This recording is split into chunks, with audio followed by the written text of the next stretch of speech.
Hello everyone, welcome to W study. तो देखो sir, हम लोगों ने गॉस थ्योरम क्या है इसके बारे में हमने बहुत ही अच्छे से पढ़ लिया है। हमने प्रीवियस वीडियो में इसकी बात कर ली है कि व्हाट इज़ गॉस थ्योरम, और हमने इस गॉस थ्योरम को समझने के लिए हमने उसके पहले जो भी इसके कॉन्सेप्ट थे, है ना, आपको चीज़ें बहुत अच्छे से समझ में आ गई हैं। क्लियर है? अगर आप वीडियो नहीं देखे हो तो आप जाकर के उस वीडियो को देखो, इसकी जस्ट प्रीवियस वाली वीडियोज़ को आप देखो। आपको उसमें उस वीडियो में गॉस थ्योरम के बारे में ए टू जेड सारी बातें आपको पता चल जाएंगी। ठीक है, ओके। वो इम्पॉर्टेंट वीडियो है, उस वीडियो को देखने के बाद ही आपको ये लेक्चर जो है वो समझ में आएगा। तो अब हमारा जो नेक्स्ट वीडियो, हम इस वीडियो में बेसिकली पढ़ेंगे क्या कि गॉस थ्योरम का एप्लीकेशन क्या है, मतलब कि हम गॉस थ्योरम को कहाँ कहाँ यूज़ कर सकते हैं, है ना। तो अब इस एप्लीकेशन को समझने के लिए गॉस थ्योरम की हमें मोस्ट इंपॉर्टेंट 3 बातें समझनी पड़ेंगी। ध्यान समझना बच्चे, हमें मोस्ट इंपॉर्टेंट कुछ 1-2 बातें या 3 बातें हमें जो हैं वो गॉस थ्योरम से रिलेटेड समझनी पड़ेंगी कि हम गॉस थ्योरम कैसी कंडीशन में अप्लाई कर सकते हैं। ये मोस्ट इंपॉर्टेंट चीज़ है, और अगर आपको ये चीज़ अगर समझ में आ गया तो आपका ये जो एप्लीकेशन के बेस पे हमेशा क्वेश्चन आते हैं, हमेशा मोस्ट इंपॉर्टेंट ये आपका टॉपिक है एप्लीकेशन, है ना, ऑफ द गॉस थ्योरम। तो इस गॉस थ्योरम की एप्लीकेशन को समझने के लिए हमें क्या समझनी है, हमें 2 बातें समझनी है ना। मोटी मोटी बातें अगर हम कह लें तो हमें 2 बातें समझनी है, उसके बेसिस पे हम 3 बातें भी बता सकते हैं। फिलहाल देखो समझते हैं ये कि बेसिकली ये जो 3 बातें हम जो बताने वाले हैं वो क्या है, समझना। देखो देखो बच्चे, मोस्ट इंपॉर्टेंट चीज़ है, पहली बात ये समझो कि जब भी आप गॉस थ्योरम को अप्लाई करोगे तो गॉस थ्योरम तभी अप्लाई हो सकता है जब आप पर्टिकुलर उस चार्ज को किसी एक क्लोज सरफेस के अंडर में लो। क्या कहता है कि Gauss theorem is valid for a close surface, मतलब कि अगर जैसे जैसे मान लो मैंने कहा कि मेरे पास यहाँ पर कोई एक स्फीयर है, ठीक है, और यहाँ पर मेरे पास कोई एक मान लो +q का चार्ज है ना, +q एक चार्ज है, और हम चाहते हैं कि हम इसमें गॉस थ्योरम अप्लाई कर दे तो नहीं अप्लाई होगा। तो क्या करना पड़ेगा, हमें इस चार्ज को है ना, हमें क्या करना पड़ेगा, हमें इसको क्लोज करना पड़ेगा। ठीक है, तब अगर ये क्लोज्ड हो गया तब जाकर के हम इसमें क्या करेंगे, गॉस थ्योरम अप्लाई कर सकते हैं। पहली बात समझ, कंफ्यूज मत होना। अभी दूसरी वाली बात से आपको कंफ्यूजन क्रिएट होगा। देखो मैं क्या कह रहा हूँ कि अगर आपके पास मान लो कोई एक स्फीयर है, ठीक है, और आप चाहते हो कि इस स्फीयर के थ्रू, है ना, और इस स्फीयर के कुछ डिस्टेंस पर, इसके सेंटर से कुछ डिस्टेंस पर मान लो यहाँ पर एक +q का चार्ज जो है वो रखा हुआ है, और आप चाहते हो कि इस +q चार्ज के थ्रू हम इलेक्ट्रिक फील्ड की इंटेंसिटी फाइंड आउट कर लें। तो पहली और यूजिंग गॉस थ्योरम क्या बोलेगा, क्वेश्चन तो बोलेगा कि भाई इलेक्ट्रिक फील्ड की इंटेंसिटी फाइंड आउट करो, लेकिन यूजिंग गॉस थ्योरम, ये टर्म्स ऐड कर देगा यूजिंग गॉस थ्योरम। तो आपको पता है कि गॉस थ्योरम जो होगा वो किसके लिए होगा, valid only for close surface. अब ये तो क्लोज सरफेस में तो है, तो हम क्या करेंगे, हम इस चार्ज को, है ना, हम इस चार्ज को क्या करेंगे, हम एक सरफेस एज्यूम करेंगे, है ना, जिसमें हम ये सोचेंगे कि हमारे ये चार्ज है वो किसी एक सरफेस के अंडर में आ गया है। बात समझना, ये चार्ज हमारा क्या आ गया, किसी एक सरफेस के एक हमने इसको किसी एक शेप के थ्रू हमने इसको क्लोज कर दिया। देन हम इसको कहेंगे कि हमारा अब हम इसमें क्या कर सकते हैं, हम इसमें गॉसियन थ्योरम या गॉस थ्योरम हम इसमें अप्लाई कर सकते हैं।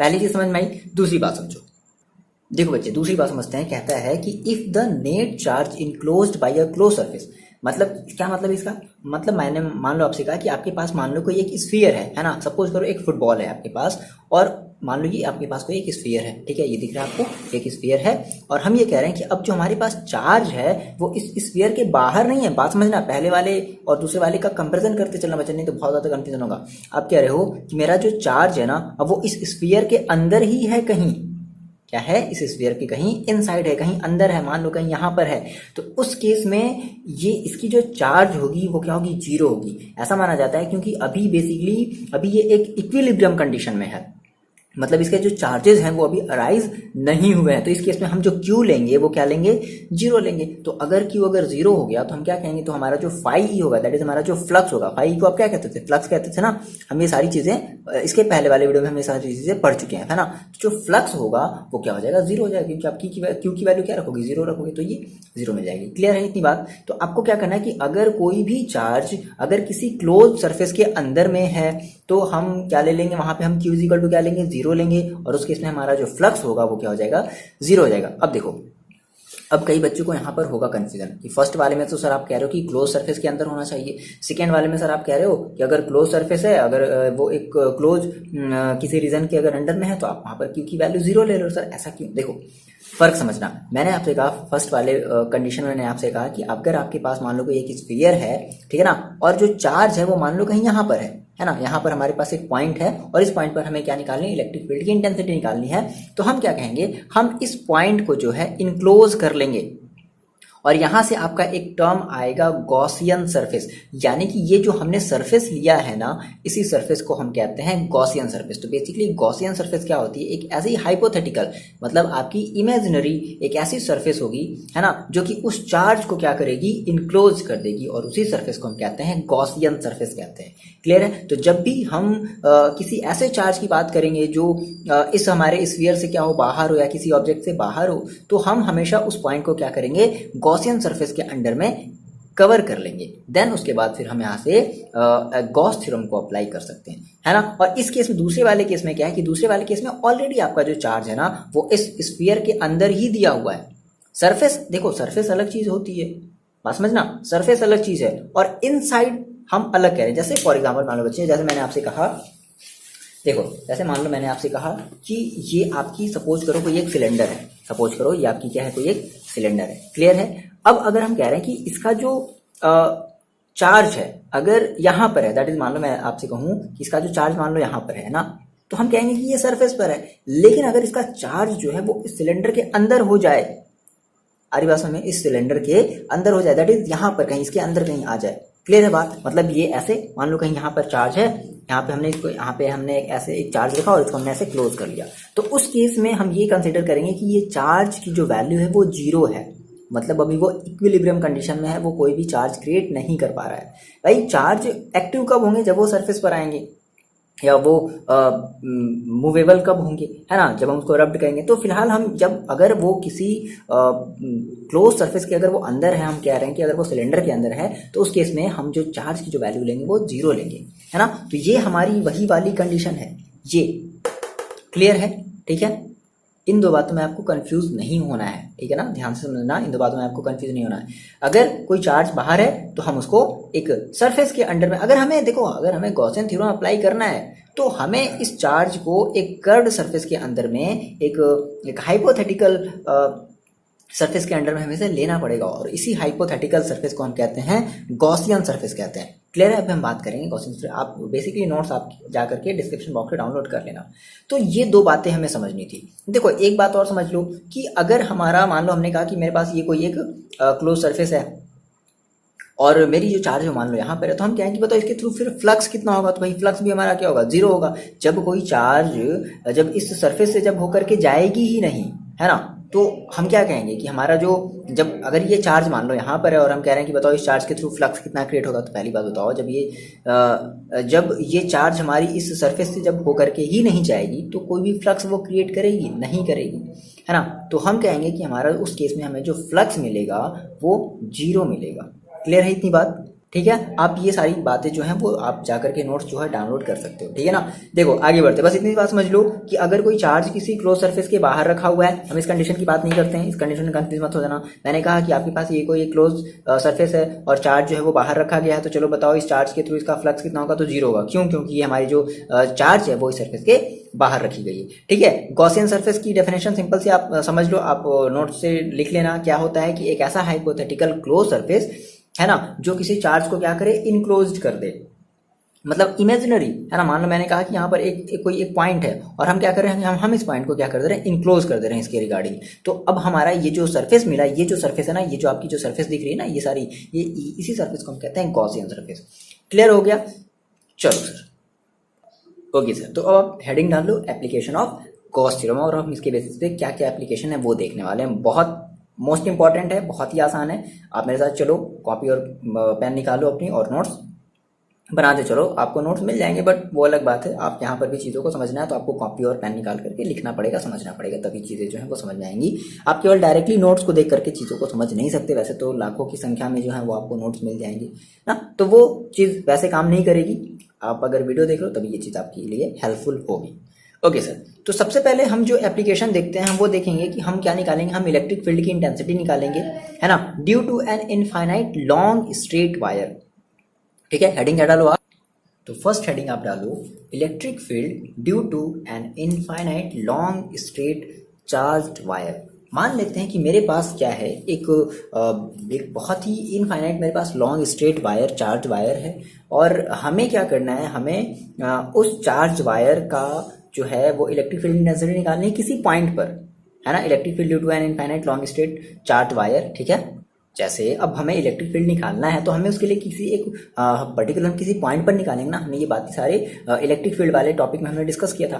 तो सपोज करो बच्चे कि आपके पास कोई एक इनफाइनाइट लॉन्ग स्ट्रेट वायर है ना, तो हम इनफाइनाइट जो लॉन्ग स्ट्रेट वायर हम कुछ ऐसे बना लेते हैं। देखो ये मैंने कहा, ये मेरे पास एक इनफाइनाइट लॉन्ग स्ट्रेट वायर है, ठीक है ना, बहुत ही पतली सी है। ये आपके समझने के लिए हम इतनी मोटी बना रहे हैं। आप इसको अगर बहुत ही क्वांटम लेवल पर देखो तो ये क्या होगी, बहुत ही आप मतलब दिखेगी नहीं। क्वांटम लेवल पर आप अगर इसे देखो तो कुछ ये आपको इस तरीके से मोटा सा ऐसा दिखेगा, है ना। और हम कह रहे हैं कि मान लो हमारा ये पॉजिटिवली चार्ज है, पूरा का पूरा ये कैसा है, पॉजिटिवली चार्ज है, और यूनिफॉर्मली जो इसके चार्ज हैं वो यूनिफॉर्मली जो है वो डिस्ट्रीब्यूटेड है, मतलब एक समान रूप से जो है वो इस पर डिस्ट्रीब्यूटेड है, ठीक है। इतनी बात समझ में आ रही है। और अब मान लेते हैं कि यहाँ पर हमारे पास कोई एक पॉइंट है ना, समथिंग कहीं इस डिस्टेंस पर हमारे पास कोई एक पॉइंट है P, ठीक है, P पॉइंट है, और हमें इस पॉइंट पर क्या करना है, हमें इस पॉइंट पर इलेक्ट्रिक फील्ड की इंटेंसिटी निकालनी है ड्यू टू दिस वायर। ये वायर बहुत ही ज़्यादा इनफाइनाइट लॉन्ग है, ये आपकी फर्दर ये आगे की तरफ भी ये फर्दर जा सकते हैं। हमें इस पॉइंट पर क्या निकालना है, इलेक्ट्रिक फील्ड की हमें इंटेंसिटी निकालनी है due to this wire. Clear है इतनी बात, ये बात पहले क्लियर है ना। आप पहले इस फिगर को बना लो। देखो तो सिंपल थोड़ा सा लिखने वाला काम हम करेंगे, आप चीज़ें कुछ यहाँ से लिख लो जो जरूरी है वो इंपॉर्टेंट है, बाकी अगर आपको और डिटेल में लिखना है तो आप नोट्स का हेल्प ले सकते हो। इतनी चीज़ें आप जरूर लिखोगे कि कंसिडर मान लिया हमने कि मेरे पास कोई एक बहुत ही लंबी जो है वो एक स्ट्रेट वायर है, मैंने इस तरीके से बना दिया, ठीक है। और हमें क्या करना है, हमें इसकी जो इलेक्ट्रिक फील्ड की इंटेंसिटी निकालनी है due to this charge at point P पर, है ना। तो हमें क्या, देखो और मान लेते हैं कि यहाँ से इस P पॉइंट की जो डिस्टेंस है, सपोज करो इसके यहाँ से इस वायर की यहाँ से जो डिस्टेंस है वो मान लो स्मॉल r ले लेते हैं, ठीक है। हमें स्मॉल r की डिस्टेंस पर हमें क्या करनी है, इलेक्ट्रिक फील्ड की इंटेंसिटी निकालनी है यूजिंग गॉस थ्योरम। वो वाला फंडा मत अप्लाई कर देना, ठीक है ना, कि किसी चार्ज के थ्रू ये नहीं अप्लाई करना है, हमें इस पूरे के पूरे चार्ज के थ्रू। देखो हमारा ये तो पहली बात तो ये बहुत ही लंबी स्ट्रेट वायर है, और इसमें एक दो चार्ज नहीं है, इसमें हजारों की संख्या में क्या होंगे, चार्ज होंगे। अब मेरी बात यहाँ समझना। अच्छा देखो यहाँ पे हमारी जो अगर आप इसको, अगर इस वायर को आप अगर बहुत ज़्यादा थिन मान रहे हो, है ना, तो क्या होगा, इसके जो चार्ज इसके ऊपर जो डिस्ट्रीब्यूटेड होंगे वो लीनियर चार्ज, हम इसको डेंसिटी कहेंगे। मैंने आपको बताया था कि अगर हमारी कोई चीज़ अगर एक डायमेंशन में है, दैट इज उसकी केवल अगर लेंथ ही है ना, कोई थिकनेस नहीं है, तो हम इसे क्या कहते थे, हम कहते थे कि वो उसके ऊपर हमारा जो चार्ज होगा वो कैसे होगा, वो लीनियर चार्ज डेंसिटी को शो करेगा। सरफेस की बात करते थे जिसके ऊपर हमारे मतलब एक लेंथ होता था एक, तो फिलहाल इसमें कोई ब्रिड्थ तो है नहीं, इसकी कोई ब्रिड्थ नहीं है ना, केवल इसकी लेंथ है। तो हम क्या कहेंगे कि इसके ऊपर जो चार्ज होगा वो कैसे होगा, वो लीनियर चार्ज डेंसिटी की हम बात करेंगे। फिलहाल चलो हम वो बाद में बात करेंगे। तो हमने क्या कहा सर कि हमें यहाँ से r डिस्टेंस पर हमें क्या करनी है, इसकी इलेक्ट्रिक फील्ड की इंटेंसिटी निकालनी है। तो देखो हमने क्या लिख दिया, तो ऐसे समझ लो कि वी हैव टू फाइंड, है ना, वी हैव टू फाइंड क्या, electric field at distance r from this charge, मतलब फ्रॉम दिस चार्ज वायर, ठीक है। और कौन सा थ्योरम यूज करना है, हमें यूज करना है गॉस थ्योरम। क्लियर है, वो वाला फर्स्ट वाला हम थ्योरम नहीं यूज करेंगे, हम जो पढ़ चुके थे इलेक्ट्रिक फील्ड की इंटेंसिटी, नहीं, हमें यूजिंग गॉस थ्योरम का यूज करके हमें इलेक्ट्रिक फील्ड की इंटेंसिटी निकालनी है। तो देखो जैसा कि मैंने आपको स्टार्टिंग में ही बताया था, इस वीडियो के मैंने आपको स्टार्टिंग में बताया था कि अगर आपको गॉस थ्योरम यूज करना है तो आप देख रहे हो कि ये जो पॉइंट है, ये पॉइंट तो इस मतलब अब हमें क्या करना पड़ेगा, हमें इस पॉइंट को क्या करना पड़ेगा, इनक्लोज करना पड़ेगा, है ना। तो हम क्या कहेंगे, हम इसको इनक्लोज करेंगे, ठीक है ना। मान लो कि हमने सिलेंडर वायर का हमने एक छोटा सा पोर्शन ले लिया, इतना बड़ा हमने कोई पोर्शन ले लिया, और उस पोर्शन के थ्रू हम क्या कर रहे हैं, हम इस पॉइंट को क्या कर रहे हैं, इनक्लोज कर दे रहे हैं, ठीक है। क्लियर है इतनी बात, ये ऐसे डैश लाइन ही बना लेना, क्योंकि जो हमारी गॉसियन सरफेस होती है वो कैसी होती है, वो हाइपोथेटिकल होती है, ठीक है ना। तो हम इसको डैश लाइन के थ्रू हम इसको क्या कर रहे हैं, शो कर रहे हैं, और कुछ इस तरीके से मान लो हमने कहा कि हमारा ये एक सिलेंड्रिकल फॉर्म में हो गया, ठीक है। तो यहाँ पे एक छोटी सी बात आप लिख लो क्या, कि ठीक है। तो हमने यहाँ से एक बात छोटी सी लिख ली क्या कि we have to choose a Gaussian surface. जैसा कि आपको पता है गॉसियन सरफेस क्या होता है, एक हाइपोथेटिकल इमेजिनरी जो है वो एक सरफेस होता है टू इनक्लोज द पॉइंट। हमने इस पॉइंट को इनक्लोज करने के लिए, यहाँ पे हमारे पास जो पॉइंट था, इस पॉइंट को इनक्लोज करने के लिए हमने क्या किया, हमने एक गॉसियन सरफेस हमने एक ड्रॉ कर लिया जो कि इमेजिनरी सरफेस है। ठीक है ना। वायर के किसी भी पार्ट को मान लो हमने कहा कि बहुत बड़ी वायर है, तो हमने वायर के एक छोटे से पार्ट को हमने इनक्लोज कर दिया। इस पॉइंट को लेते हुए हमने क्या कर दिया, इनक्लोज कर दिया। नाउ फर्दर अब हम इसमें क्या कर सकते हैं, गॉसियन गॉस फॉर्मूला जो है वो हम गॉस थ्योरम है वो हम अप्लाई कर सकते हैं। देखो अब जैसा कि आपको पता है कि बेसिकली हम बात करते थे सरफेस की बात करते थे, हम एरिया वेक्टर की बात करते थे, बहुत सारी चीज़ों की बात करते थे ना। तो अब जैसा कि आपको पता है कि अगर आपने इस पॉइंट को अगर एक सिलेंड्रिकल शेप के थ्रू अगर आपने इसको कवर किया है, देखो तो अब इस सिलेंड्रिकल आपका ये जो सिलेंड्रिकल जो शेप है, ये जो शेप है, आपको इसमें 3 सरफेस नजर आ रहे होंगे, आ रहे हैं ना। देखो पहली सरफेस जो आपकी ये हो गई S1, मतलब ये जो आपका जो कर्व्ड सरफेस है ये आपका फर्स्ट सरफेस हो गया, ये आपका फर्स्ट सरफेस हो गया। दूसरी जो हो गई ये आपकी ये वाली जो सरफेस है ना, जिसको मान लो हम इसको मान लेते हैं S2 मान लेते हैं, और इस वाले को मान लेते हैं S3। बोलो है ना ऐसे। जैसे मैं आपसे कहूँ कि बताओ मेरे को, जैसे देखो ये, जैसे ये देखो, जैसे मान लो ये एक सिलेंडर है ना, तो इसके बेसिकली बताओ आप इसके कितने सरफेस बताओगे, 3 बताओगे। एक तो ये जो कर्ड सरफेस है, दूसरा ये जो टॉप का ये जो आपको जो सरफेस दिख रहा है, एंड थर्ड ये जो बॉटम का ये जो सरफेस दिख रहा है ना। तो ये आपको ऐसे 3 सरफेस नजर आ रहे हैं, है ना। मान लो हमने इस कर्ड वाले को हमने फर्स्ट सरफेस मान लिया, सेकेंड वाले को हमने S2 मान लिया, और थर्ड वाले को हमने S3 मान लिया। तो सिमिलरली यही कंडीशन हम यहाँ पर भी, यही कंडीशन हम सेम यहाँ पर भी बोल रहे हैं कि हमारी S1 है, ये हमारी S3 है, हमारी S2। ऐसा क्यों कर रहे हैं, आपको पता है कि गॉस थ्योरम में हमेशा एक सरफेस के एलॉन्ग हम लेते थे ना। अब देखो जैसे ही आपने इसको क्या किया, आपने इसको 3 सरफेस में आपने इसको डिवाइड किया। तो अब मेरी बात बताओ, देखो जैसे अब बेसिकली ये जो वायर है, तो इस वायर के थ्रू जो इलेक्ट्रिक फील्ड होगा वो कैसा होगा, वो रेडियली आउटवर्ड होगा ना भाई। पॉजिटिव चार्ज है तो पॉजिटिव चार्ज क्या करती है, वो बाहर की तरफ क्या करती है, चार्ज को भेजती है। तो आपको स्टार्टिंग के वीडियो में आपको ये सारी चीजें पता है। तो इसका जो इलेक्ट्रिक फील्ड होगा वो कुछ ऐसे इस डायरेक्शन में होगा कि नहीं होगा, बताओ। होगा कुछ ऐसे डायरेक्शन में, और इधर के लिए कुछ ऐसे इस डायरेक्शन में होगा। बोलो इतनी बात क्लियर है, ठीक है। अब देखो, अब बात समझना। अब आपका ये वाला जो सरफेस है, आपका जो ये वाला सरफेस है, तो इस वाले सरफेस के अलॉन्ग हम क्या कहते थे कि हमारी जो सरफेस है वो इस इलेक्ट्रिक फील्ड के अलॉन्ग है।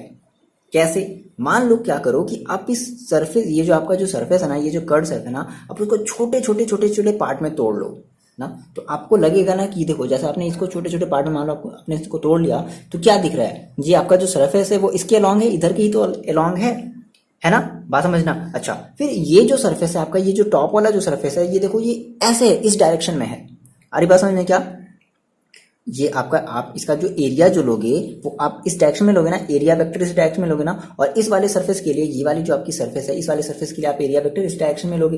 देखो ऐसे, मेरी बात समझो, देखो जैसे आपने कहा मेरे पास ये सर एक सिलेंडर है, ठीक है, ये एक सिलेंडर ऐसा समझो, ये इतनी बड़ी जो है वो एक सिलेंडर है, ठीक है। अब ये जो सरफेस है, ये जो कर्व सरफेस है, तो इसका जो एरिया वेक्टर होगा वो इधर की तरफ होगा, है ना, इधर वाला इधर की तरफ होगा। अब देखो ये जो टॉप वाला जो है, टॉप वाले मान लो, टॉप वाले में मान लो एक अगर सरफेस होता, तो इसका जो एरिया वेक्टर होता वो बताओ वो किधर की तरफ होता, वो उस तरफ होता, इस डायरेक्शन में होता, टॉप की तरफ होता। और जो बॉटम वाले का जो एरिया वेक्टर होता, देखो बॉटम वाले का जो एरिया वेक्टर होता वो किधर की तरफ होता, वो आपके इस डायरेक्शन में होता ना भाई। 3 सरफेस हैं तो इनकी जो देखो फर्स्ट वाले की डायरेक्शन इधर होगी, है ना। सेकेंड वाले सरफेस की जो एरिया वेक्टर होगा वो इस डायरेक्शन में होगा, और थर्ड वाले सरफेस का जो एरिया वेक्टर होगा वो इस डायरेक्शन में होगा। क्लियर है। तो देखो हम यहाँ से क्या करने वाले हैं, यही बेसिक है। अगर आपको ये बेसिक समझ में आया ना, तो आप ये फिर कंफ्यूज नहीं करोगे कि सर आप ऐसा क्यों कर रहे थे, ऐसा क्यों कर रहे थे, है ना। ये हम बेसिक स्टार्ट वहां से हम पढ़ रहे ना, इसके पहले वाले वीडियो से ये सारी चीजें बेसिक, आपको ये सारी चीजें जो है वो क्लियर होंगी। अगर आप नहीं देखे हो तो फिर प्रॉब्लम करेगा। तो हमने कहा कि सर हमारे जो सिलेंडर है इट हैज 3 सरफेसेस, है ना, इट हैज 3 सरफेसेस। कौन कौन से, तो मान लो कि हमारा जो पहला फर्स्ट सरफेस है, जिसको हमने क्या मान लिया है, कर्व्ड सरफेस मान लिया। समझना बहुत आसान है ये चीज, हमने इसको क्या मान लिया, कर्व्ड सरफेस मान लिया। अब दूसरी हमारी जो सरफेस है, यानी कि जो S2 है और जो S3 है, वो हमारी फ्लैट सरफेस है। कैसी सरफेस है, फ्लैट सरफेस है, ठीक है। S2 एंड हमारी जो S3 है वो कैसी सरफेस है, वो हमारी फ्लैट सरफेस। देखो अब हम सबसे पहले बात करते हैं अपने फर्स्ट सरफेस की बात करते हैं, ठीक है। किसकी बात कर ली जाए, अपने हम फर्स्ट पहले फिगर, आप पहले फिगर बना लो और फिगर के रिगार्डिंग हम अपने पहले फर्स्ट सरफेस की बात करते हैं। देखो हमने कहा फॉर एस वन के लिए मान लेते हैं ना। तो आप ये बताओ, जब आप S1 की बात कर रहे हो तो हम कह रहे हैं कि इसका जो एरिया वेक्टर होगा वो इस डायरेक्शन में होगा। देखो भाई ऐसे रखा हुआ है, ये सरफेस कुछ ऐसे रखा है, तो इसी डायरेक्शन में तो होगा एरिया वेक्टर। तो हम कह रहे हैं कि हम मान लो इसकी अगर हम एक स्मॉल एलिमेंटल अगर हम एक एरिया ले लें तो इस एरिया की जो डायरेक्शन होगी वो कुछ ऐसे होगी। बोलो हम इसको क्या मान लें, हम इसे मान लेते हैं DS1। अब कभी कभी जो बुक वाले हैं वो A1 भी मान लेते हैं। बेसिकली सरफेस को आप S से दिखा दो बट उसके एरिया को A से दिखा दो, S1 से दिखा दो, कोई प्रॉब्लम नहीं है। तो हमने कहा सर कि इसकी जो डायरेक्शन है, इस एरिया वेक्टर की जो डायरेक्शन, वो जो एरिया वेक्टर होगा वो कुछ ऐसे होगा, है ना, DS1 होगा। सिमिलरली आप ये बताओ S3 के लिए भी आप क्या कहोगे, S3 के लिए भी आप ऐसे ही कहोगे, DS2 का सॉरी DS3 कहोगे। ये आपका S2 है ना, सॉरी ये आपका S2 है, ओके ठीक है। S1 S2 S3 कुछ गड़बड़ है क्या, चलो ठीक है जो भी है। ये हमने अगर इसको S2 माना है तो ये हमारा DS2 है, ये अगर हमारा S3 है तो ये हमारा DS3, ठीक है। तो हमने कहा S2 DS2 DS3, ठीक है। अच्छा अब इस वाले सरफेस के लिए आप बताओ कि इस वाले सरफेस की जो एरिया वेक्टर होगी वो कैसी होगी, वो कुछ इधर ही डायरेक्शन में होगी ना, होगी कि नहीं होगी बताओ, DS1। भाई ये सरफेस भी ऐसे है तो डायरेक्शन भी क्या होगी, इस सरफेस की जो एरिया वेक्टर होगी वो भी ऐसे ही होगी, DS1। क्लियर इतनी बात। तो हमने कहा हम पहले किसकी बात कर लेते हैं, हम पहले बात कर लेते हैं S1 की बात कर लेते हैं। अब देखो अगर आपने कहा सर S1, ठीक है, तो हम कह रहे हैं S1 के लिए हमारी जो सरफेस मतलब हमारा जो एरिया वेक्टर है वो हमारे इलेक्ट्रिक फील्ड के कैसे है, वो हमारी जो इलेक्ट्रिक ये जो फील्ड जो लाइन जा रही है, ये आपकी जो ई जा रही है, ये इस इलेक्ट्रिक फील्ड लाइन के कैसे है, S1 आपकी पैरेलल है। तो हम क्या कहेंगे फॉर S1 है ना, फॉर सरफेस S1 हम ये कहेंगे कि हमारा जो S1 है, मतलब हम एक स्मॉल एलिमेंट ले रहे हैं, बात समझना, हम स्मॉल एलिमेंट ले रहे हैं। तो हमने कहा कि हमारा जो स्मॉल एलिमेंट मतलब एरिया का हमारा मतलब जो हमारा स्मॉल एलिमेंट जो एरिया होगा, है ना, दैट इज जो हमारा जो DS1 होगा वो कैसे होगा, वो E के पैरेलल होगा। बस समझो, ठीक है। अगर E के पैरेलल है देन उस केस में आपको थीटा कितना मिलेगा, 0 मिलेगा, मिलेगा ना 0, ठीक है। अच्छा अगर हम बात करें अगर S2 की, फॉर S2 है ना एंड S3 दोनों की हम बात कर लेते हैं, S2 एंड S3 की बात कर लेते हैं। तो अब ये देखो फिगर देख रहे हो आप, फिगर देखो, फिगर क्या कह रहा है कि जो E है वो ऐसे जा रही है और जो एरिया वेक्टर वो ऐसा जा रहा है। तो ये बताओ इनके बीच में एंगल कितने का बन रहा है, 90 डिग्री का एंगल बन रहा है। तो हम क्या कहेंगे, हम ये कहेंगे कि फॉर S2 एंड S3 के केस में, नीचे वाला भी वैसे ही होगा, है ना, S2 एंड S3 के केस में हम क्या कहेंगे कि हमारी जो DS2 है, ठीक है ना, वो परपेंडिकुलर है किस पर, मतलब इलेक्ट्रिक फील्ड के कैसे परपेंडिकुलर है। एंड जो हमारी जो DS3 है, देखो D का मतलब समझ रहे हो ना, हमने बहुत ही छोटा सा हमने एरिया लिया है, ठीक है ना। DS3 जो है हमारी वो कैसी है, वो भी हमारी E पर क्या है, परपेंडिकुलर है। तो अगर ऐसा है बच्चे तो इस केस में हमें जो थीटा मिलेगा वो कितना मिलेगा, 90 डिग्री मिलेगा। बोलो इतनी बात समझ में आ रही है। तो अब हम इलेक्ट्रिक फ्लक्स का फॉर्मूला क्या जानते हैं, हम क्या जानते हैं भाई, हम जानते हैं phi E is equal to जो होता है वो होता है, ये अभी फिलहाल हम फॉर्मूला जानते हैं, हम ये बताएंगे फाई इज इक्वल टू क्या होता है, ये होता है EDS कॉस थीटा, ये तो जानते हैं, ठीक है। तो अब हम बात कर ले अगर हम बात करें S1 की, अगर हम बात करें अपने अगर हम अपने सरफेस की बात कर लें, देखो तो हमने कहा कि फर्स्ट सरफेस के थ्रू हमारा जो फ्लक्स होगा वो कितना होगा, फर्स्ट सरफेस के थ्रू हमारा जो फ्लक्स होगा वो कितना होगा। तो हमने कहा सर डी स्मॉल, अभी हम स्मॉल एलिमेंट एरिया की बात, देखो हमने आपको स्टार्टिंग में एक कॉन्सेप्ट बताया था कि हम पहले पूरे बड़े सरफेस का नहीं निकाल सकते, हमें एक पहले एक बहुत ही छोटे से स्मॉल एलिमेंटल एरिया का हमें क्या करना पड़ेगा, हमें उसके एक स्मॉल एलिमेंटल एरिया का हमें जो भी चीज़ हमें ऑपरेशन करना पड़ेगा। देन उसके बाद फर्दर हम पूरे के पूरे ब्लॉक का हम निकाल सकते हैं बाय इंटीग्रेशन। तो फिलहाल अभी हम वही कर रहे हैं, हमने एक छोटा सा मतलब उतना बड़ा हमारा जो सिलेंडर है, मान लो ये जो सरफेस है, हमने उसका एक छोटा सा हमने क्या ले लिया, एरिया ले लिया, ठीक है ना। टॉप वाले का भी हमने एक छोटा सा एरिया ले लिया, बॉटम वाले का भी हमने एक छोटा सा एरिया ले लिया, ठीक है ना। तो फिलहाल हम बात कर रहे हैं डी फाई किसकी, E1 की बात कर रहे हैं, ठीक है। फर्स्ट वाले सरफेस, E1 का मतलब क्या, फर्स्ट वाले सरफेस का हम बात कर रहे हैं। तो फ्लक्स जो होगा वो देखो कितना होगा, आप क्या कहोगे, देखो आप यही कहोगे ना, क्या DS और क्या हो जाएगा ये आपका कॉस यहाँ पे अगर आप S1 ले रहे हो, मान लो आप S1 की बात करो तो कॉस थीटा है ना, कॉस थीटा। अच्छा यहाँ से डी हटा देते हैं, फॉर्मूले में हमारे पास यहाँ तो डी नहीं होगा ना, है ना। फाई इज इक्वल टू क्या होगा, यस कॉस थीटा, ठीक है, यस कॉस थीटा। देखो कंफ्यूज नहीं होना, अगर कंफ्यूजन हो रहा है तो आप कमेंट करके बताओ। देखो हमने क्या किया, हमने पहले अपने तीन, देखो आपको तीन सरफेस मानो, तो अपने फर्स्ट वाले सरफेस के थ्रू आप क्या निकाल लो, पहले फ्लक्स निकाल लो। फर्स्ट वाले सरफेस के थ्रू हम क्या निकाल रहे हैं, इलेक्ट्रिक फ्लक्स की हम बात कर रहे हैं। तो क्या होगा, डी फाई वन, एक छोटे से हमने एरिया की बात की तो that is D phi one is equal to E D S one cos theta. अब यहाँ पे आप थीटा की वैल्यू कितनी रखोगे भाई, देखो अब सिंस हमारा जो थीटा है वो देखो कितना बन रहा था इस केस में, पैरेलल वाले केस में 0 डिग्री है ना, तो थीटा की वैल्यू हम क्या रखेंगे 0, तो कॉस 0 की वैल्यू कितनी मिलेगी आपको 1, तो दैट इज आपको क्या मिलेगा, ये आपको मिलेगा ई डी एस वन, बस ई डी एस वन मिलेगा। फिलहाल अब हम सिमिलरली किसकी बात कर ले, हम बात कर ले अपने टॉप वाले सरफेस की बात कर ले एंड बॉटम वाले सरफेस की बात कर ले। तो देखो जब आप टॉप सरफेस की जब आप बात करोगे तो आप क्या कहोगे, आप कहोगे डी है ना, डी फाई ई टू कितना हो जाएगा, देखो आप क्या कहोगे, आप ये तो कहोगे E D S two cos theta, और थीटा की वैल्यू आपकी आप इस केस में क्या रखोगे 90 डिग्री, तो कॉस 90 डिग्री की वैल्यू कितनी होती है 0 होती है, तो आप क्या कह दोगे 0 कह दोगे। सिमिलरली जब आप जब थर्ड वाले जब आप सरफेस का निकालोगे है ना, डी फाई ई थ्री, ठीक है ना, थर्ड हम सरफेस की बात कर रहे हैं, तो आप इस केस में क्या कहोगे, इस केस में भी आप क्या कहोगे 0 कहोगे, बोलो, क्योंकि कॉस थीटा सेम वही कॉस 90 की वैल्यू कितनी 0, तो यानी कि ये जो टॉप का जो सरफेस है और जो बॉटम का सरफेस है उसके थ्रू जो इलेक्ट्रिक फ्लक्स आपको जो मिल रहा है वो कितना मिल रहा है 0 मिल रहा है। यहाँ तक पहले आप आते इतनी बातें नोट डाउन कर लो। देखो कुछ नहीं है बच्चे, फिर से समझना, अगर कंफ्यूजन हो गया है तो फिर से समझो, हमें 3 सरफेस मिले हैं, फिर से समरी देखो समझ लो, हमें 3 सरफेस मिले, हमें क्या करना है, हमें बारी बारी से उन सरफेस के थ्रू हमें फ्लक्स निकालना है। तो भाई फ्लक्स निकालना तो हमें ये चीज़ें देखनी पड़ेंगी ना कि हमारा जो फ्लक्स है, हमारा जो एरिया वेक्टर है वो इलेक्ट्रिक फील्ड के इलेक्ट्रिक लाइन के कैसे है, परपेंडिकुलर है, पैरेलल है, एंटी पैरेलल है, ये सारी चीज़ें देखनी पड़ेंगी ना। तो हमने कहा कि अच्छा वो तो फर्स्ट वाले जो हमारे जो फर्स्ट सरफेस है उसके थ्रू हमारी जो इलेक्ट्रिक फील्ड जो लाइन गई है उस सरफेस के वो अलॉन्ग गई है, दैट इज हम कहते हैं कि उसके हमारा जो थीटा होगा वो 0 डिग्री होगा क्योंकि कोई एंगल ही नहीं बन रहा। फिर जो सेकेंड सरफेस है, हमने ये देखा कि सेकेंड सरफेस का जो एरिया वेक्टर है वो जस्ट ऊपर की तरफ है ना, और जो इलेक्ट्रिक फील्ड लाइन है वो जस्ट उसके परपेंडिकुलर है, तो हम ये कह देंगे अच्छा उनके बीच तो 90 डिग्री का एंगल है, दैट इज थीटा की वैल्यू आप रख दोगे 0। सिमिलरली आप बॉटम वाले का भी देखोगे तो बॉटम वाले का आप कहोगे अच्छा इलेक्ट्रिक फील्ड गई है ऐसे, देखो इलेक्ट्रिक फील्ड गई है यूं, और जो आपकी एरिया वेक्टर है वो जा रही है ऐसे, तो आप क्या कहोगे इनके बीच कैसा डिग्री है, वो 90 डिग्री का एंगल है। इस केस में भी हमें क्या मिलेगा, हमें जो फ्लक्स मिलेगा है ना, फ्लक्स थर्ड सरफेस के थ्रू हमें जो फ्लक्स जो मिलेगा वो कितना मिल जाएगा 0 मिल जाएगा।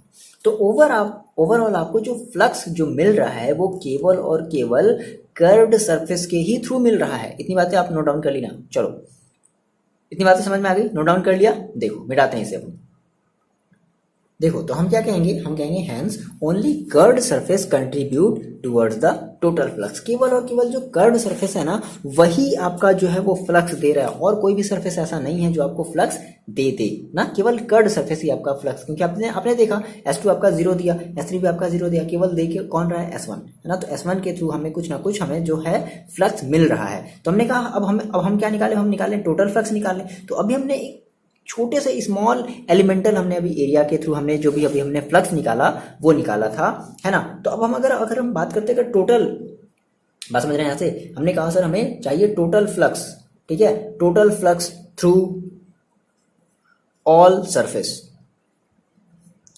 अब हम बात करें टोटल की, बात समझ बच्चे, अब हम बात करें टोटल की। अभी हमने स्मॉल एलिमेंटल एरिया के थ्रू हमने फ्लक्स निकाला था है ना, हमने कहा था d∅1 d∅2, तो अब हम क्या करेंगे, अब हम टोटल फ्लक्स निकालेंगे। तो total flux that is φe मान लेते हैं है ना, तो total flux is equal to कितना हो जाएगा, तो हम क्या करते थे इंटीग्रेशन करते थे है ना, फर्स्ट वाला जो भी हमारा सरफेस है हम उस पूरे सरफेस का क्या कर देंगे इंटीग्रेशन कर देंगे, हम कहेंगे क्या φe1, क्लियर है। इंटीग्रेशन में हमें टोटल मिलता था, ठीक है। फिर सेकेंड वाले का भी हम कर देंगे इंटीग्रेशन, तो हमारा जो भी सेकेंड सरफेस है दैट इज S2, हम उसका भी इंटीग्रेशन कर देंगे दैट इज φe2।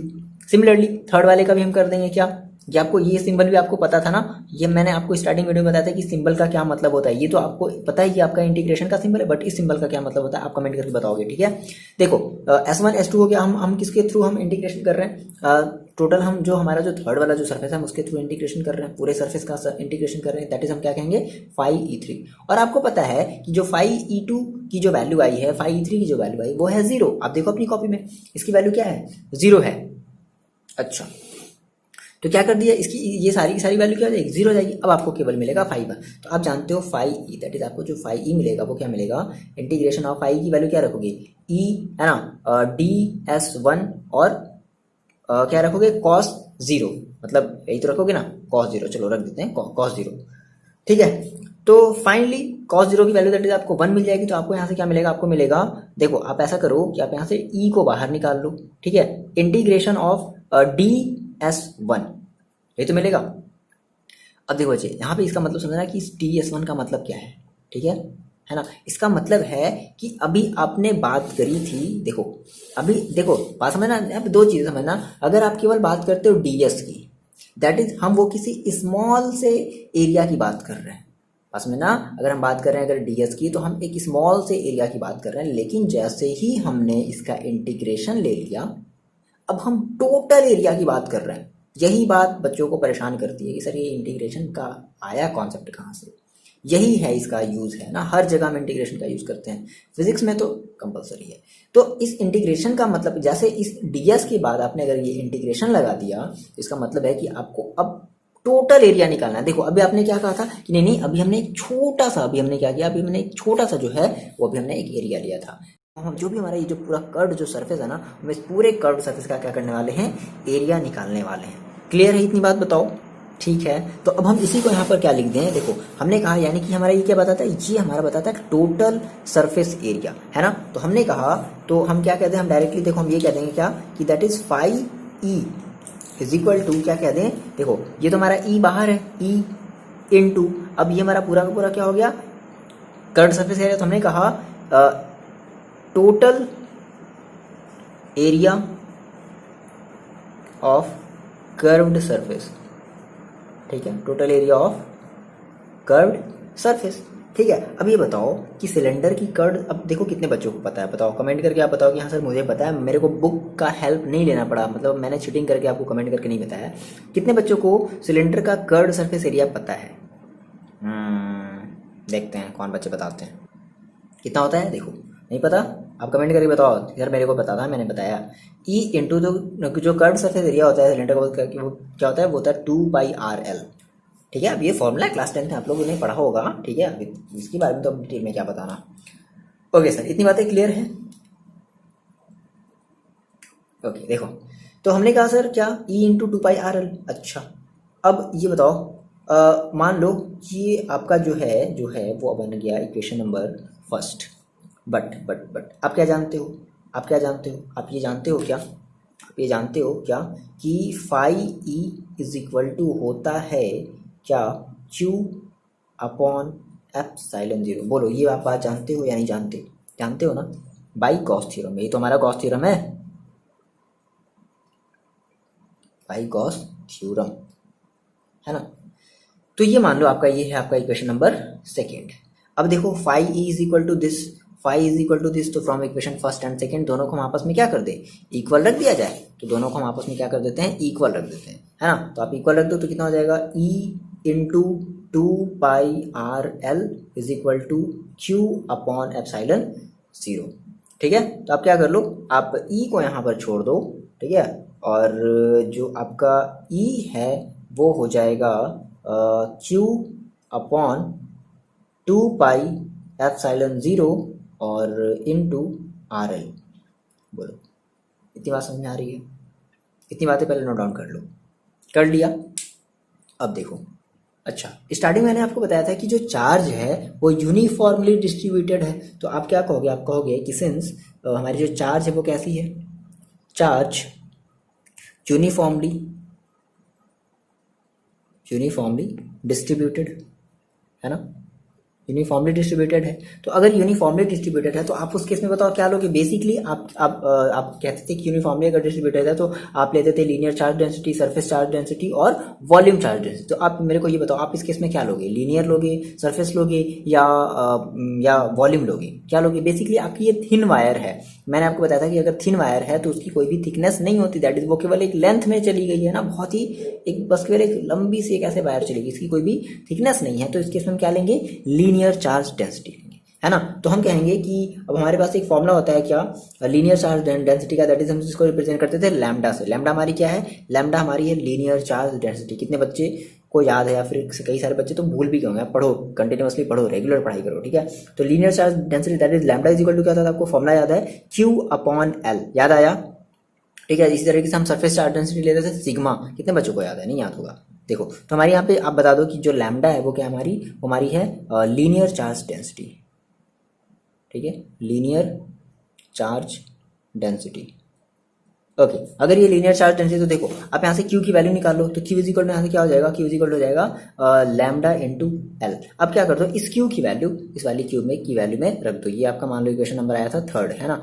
तो हम क्या करने वाले हैं, हम इस Q की वैल्यू इस वाले 3rd में इक्वेशन में रखने वाले हैं। तो क्या मिल जाएगा, E इज इक्वल टू 1/2πε0, और Q की वैल्यू रखनी है क्या, lambda into L upon R into L. ये एल से एल कैंसिल आउट हो गया, तो आपको जो E है वो क्या मिल गया, E इज इक्वल टू आपको मिला लैम्डा अपॉन 2πε0 इंटू आर, और यही आपका हो गया फॉर्मूला।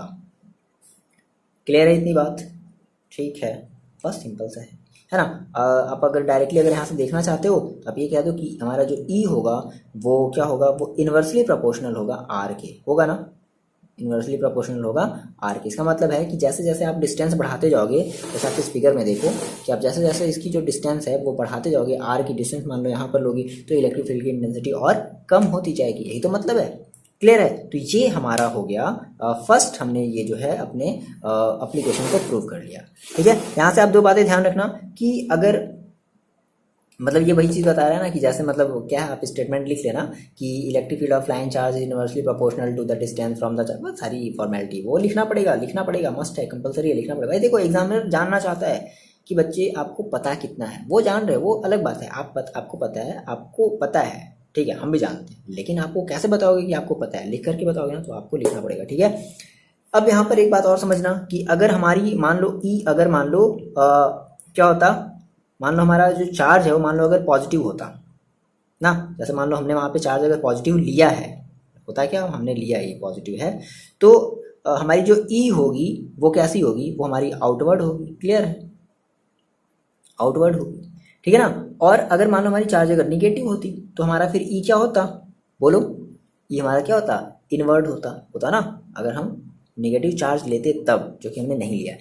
तो देखो हम ऐसा भी कह सकते हैं कि अगर हमारी दैट इज हम ये कह सकते हैं क्या कि हमारी लैम्डा जो होगी वो 0 से बड़ी होगी, कौन सी केस में, पॉजिटिव के केस में, और हमारी जो लैम्डा की जो वैल्यू होगी वो छोटी होगी किसके केस में, निगेटिव चार्ज के केस में, है ना। ये बात आप ध्यान रखोगे, नहीं भी रखोगे कोई प्रॉब्लम नहीं है, बस इतना ध्यान, ये तो याद ही रहेगा।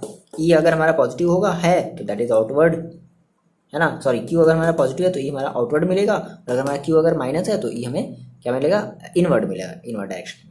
ये इतनी सी बातें हैं, ठीक है, समझ में आया।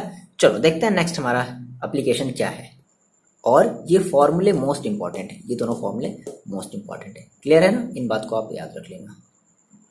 देखो सर, ये जो हमारा सेकेंड एप्लीकेशन है वो किसके बेस्ड पर है कि अब मान लो हमारे पास कोई एक प्लेन हो, मतलब कोई एक पेपर हो, कोई एक पतली सी शीट हो, ठीक है ना, और वो हमारी शीट क्या हो, चार्ज हो, और हमें क्या करना है, हमें उस चार्ज शीट के अगल बगल जो है वो हमें किसी पॉइंट पर इलेक्ट्रिक फील्ड की इंटेंसिटी निकालनी है। तो हमने कहा क्या कि हम इसका जो दूसरा एप्लीकेशन है वो कैसे देखेंगे, intensity of electric field, intensity मतलब पर्टिकुलर कोई अमाउंट, है ना, इलेक्ट्रिक फील्ड की near an infinite plane uniform charge sheet. याद रखना, infinite plane uniform charge sheet, मतलब हमारे पास इनफाइनाइट कोई एक पतली सी कोई एक चादर है, कोई एक शीट है, ठीक है ना। सपोज करो कि मान लो आपके पास ये जो है एक पेपर है, ठीक है ना, और हम इसको कुछ इस तरीके से ऐसे रख दिए हैं, ठीक है ना, और हम क्या करना चाहते हैं, हम इस पतली सी शीट के थ्रू इसके मतलब इस तरफ मान लो हमने कोई एक पॉइंट ले लिया, दैट इज पॉइंट पर जो इलेक्ट्रिक फील्ड की इंटेंसिटी होगी ड्यू टू दिस शीट वो कितनी होगी, हमें ये फाइंड आउट करना है। क्लियर है क्या इतनी बात? ओके, अब हम इसे समझते हैं। ठीक है, देखो बच्चे बहुत ही आसान है। आपको अगर पिछली जो वीडियोस मतलब ये जो पिछला वाला जो आपका जो इसका जो टॉपिक था अगर वो समझ में आया है तो फिर ये भी समझ में आ जाएगा। बहुत आसान है। देखो, तो मान लो मैंने कहा सर मेरे पास कोई एक इनफाइनाइट शीट है, ठीक है ना। कंसीडर हम कर लेते हैं क्या, ये सारी चीज़ें आप नोट से देख लेना। लिखने वाला काम लिखना जरूरी है, मस्ट है लिखना। ऐसा नहीं है कि हम थ्योरी छोड़ दें और केवल फिगर बना करके ये वो बुला दिया, नहीं, ऐसा नहीं करना है। आपको सारी चीज़ें एक्सप्लेन करनी है, बतानी है। आपको पता है, ठीक है, वो हम जानते हैं, वो आप जानते हो, लेकिन एग्जामिनर को नहीं पता ना, वो जानना चाहता ना कि देखिए आपको कितना पता है। वो कैसे बताओगे? लिख करके बताओगे, ठीक है ना, लिखो। तो मान लो मैंने कहा सर कंसीडर अ थिन, मेरे पास कोई एक थिन इनफाइनाइट प्लेन शीट है ना, हुज सरफेस चार्ज डेंसिटी जिसका मान लो हमें सिग्मा है। भाई देखो सरफेस है ना, सरफेस है तो सरफेस चार्ज डेंसिटी हम क्या मानते हैं? सिग्मा मानते हैं। तो मान लो सर मैंने कहा कि मेरे पास कोई एक ऐसी प्लेट थी, मेरे साथ आप बनाओ फिगर को, ठीक है। कुछ इतनी बड़ी आपकी जो है वो एक इनफाइनाइट प्लेट है, प्लेन शीट है, ठीक है। समथिंग कुछ इस तरीके से है, मान लेते हैं।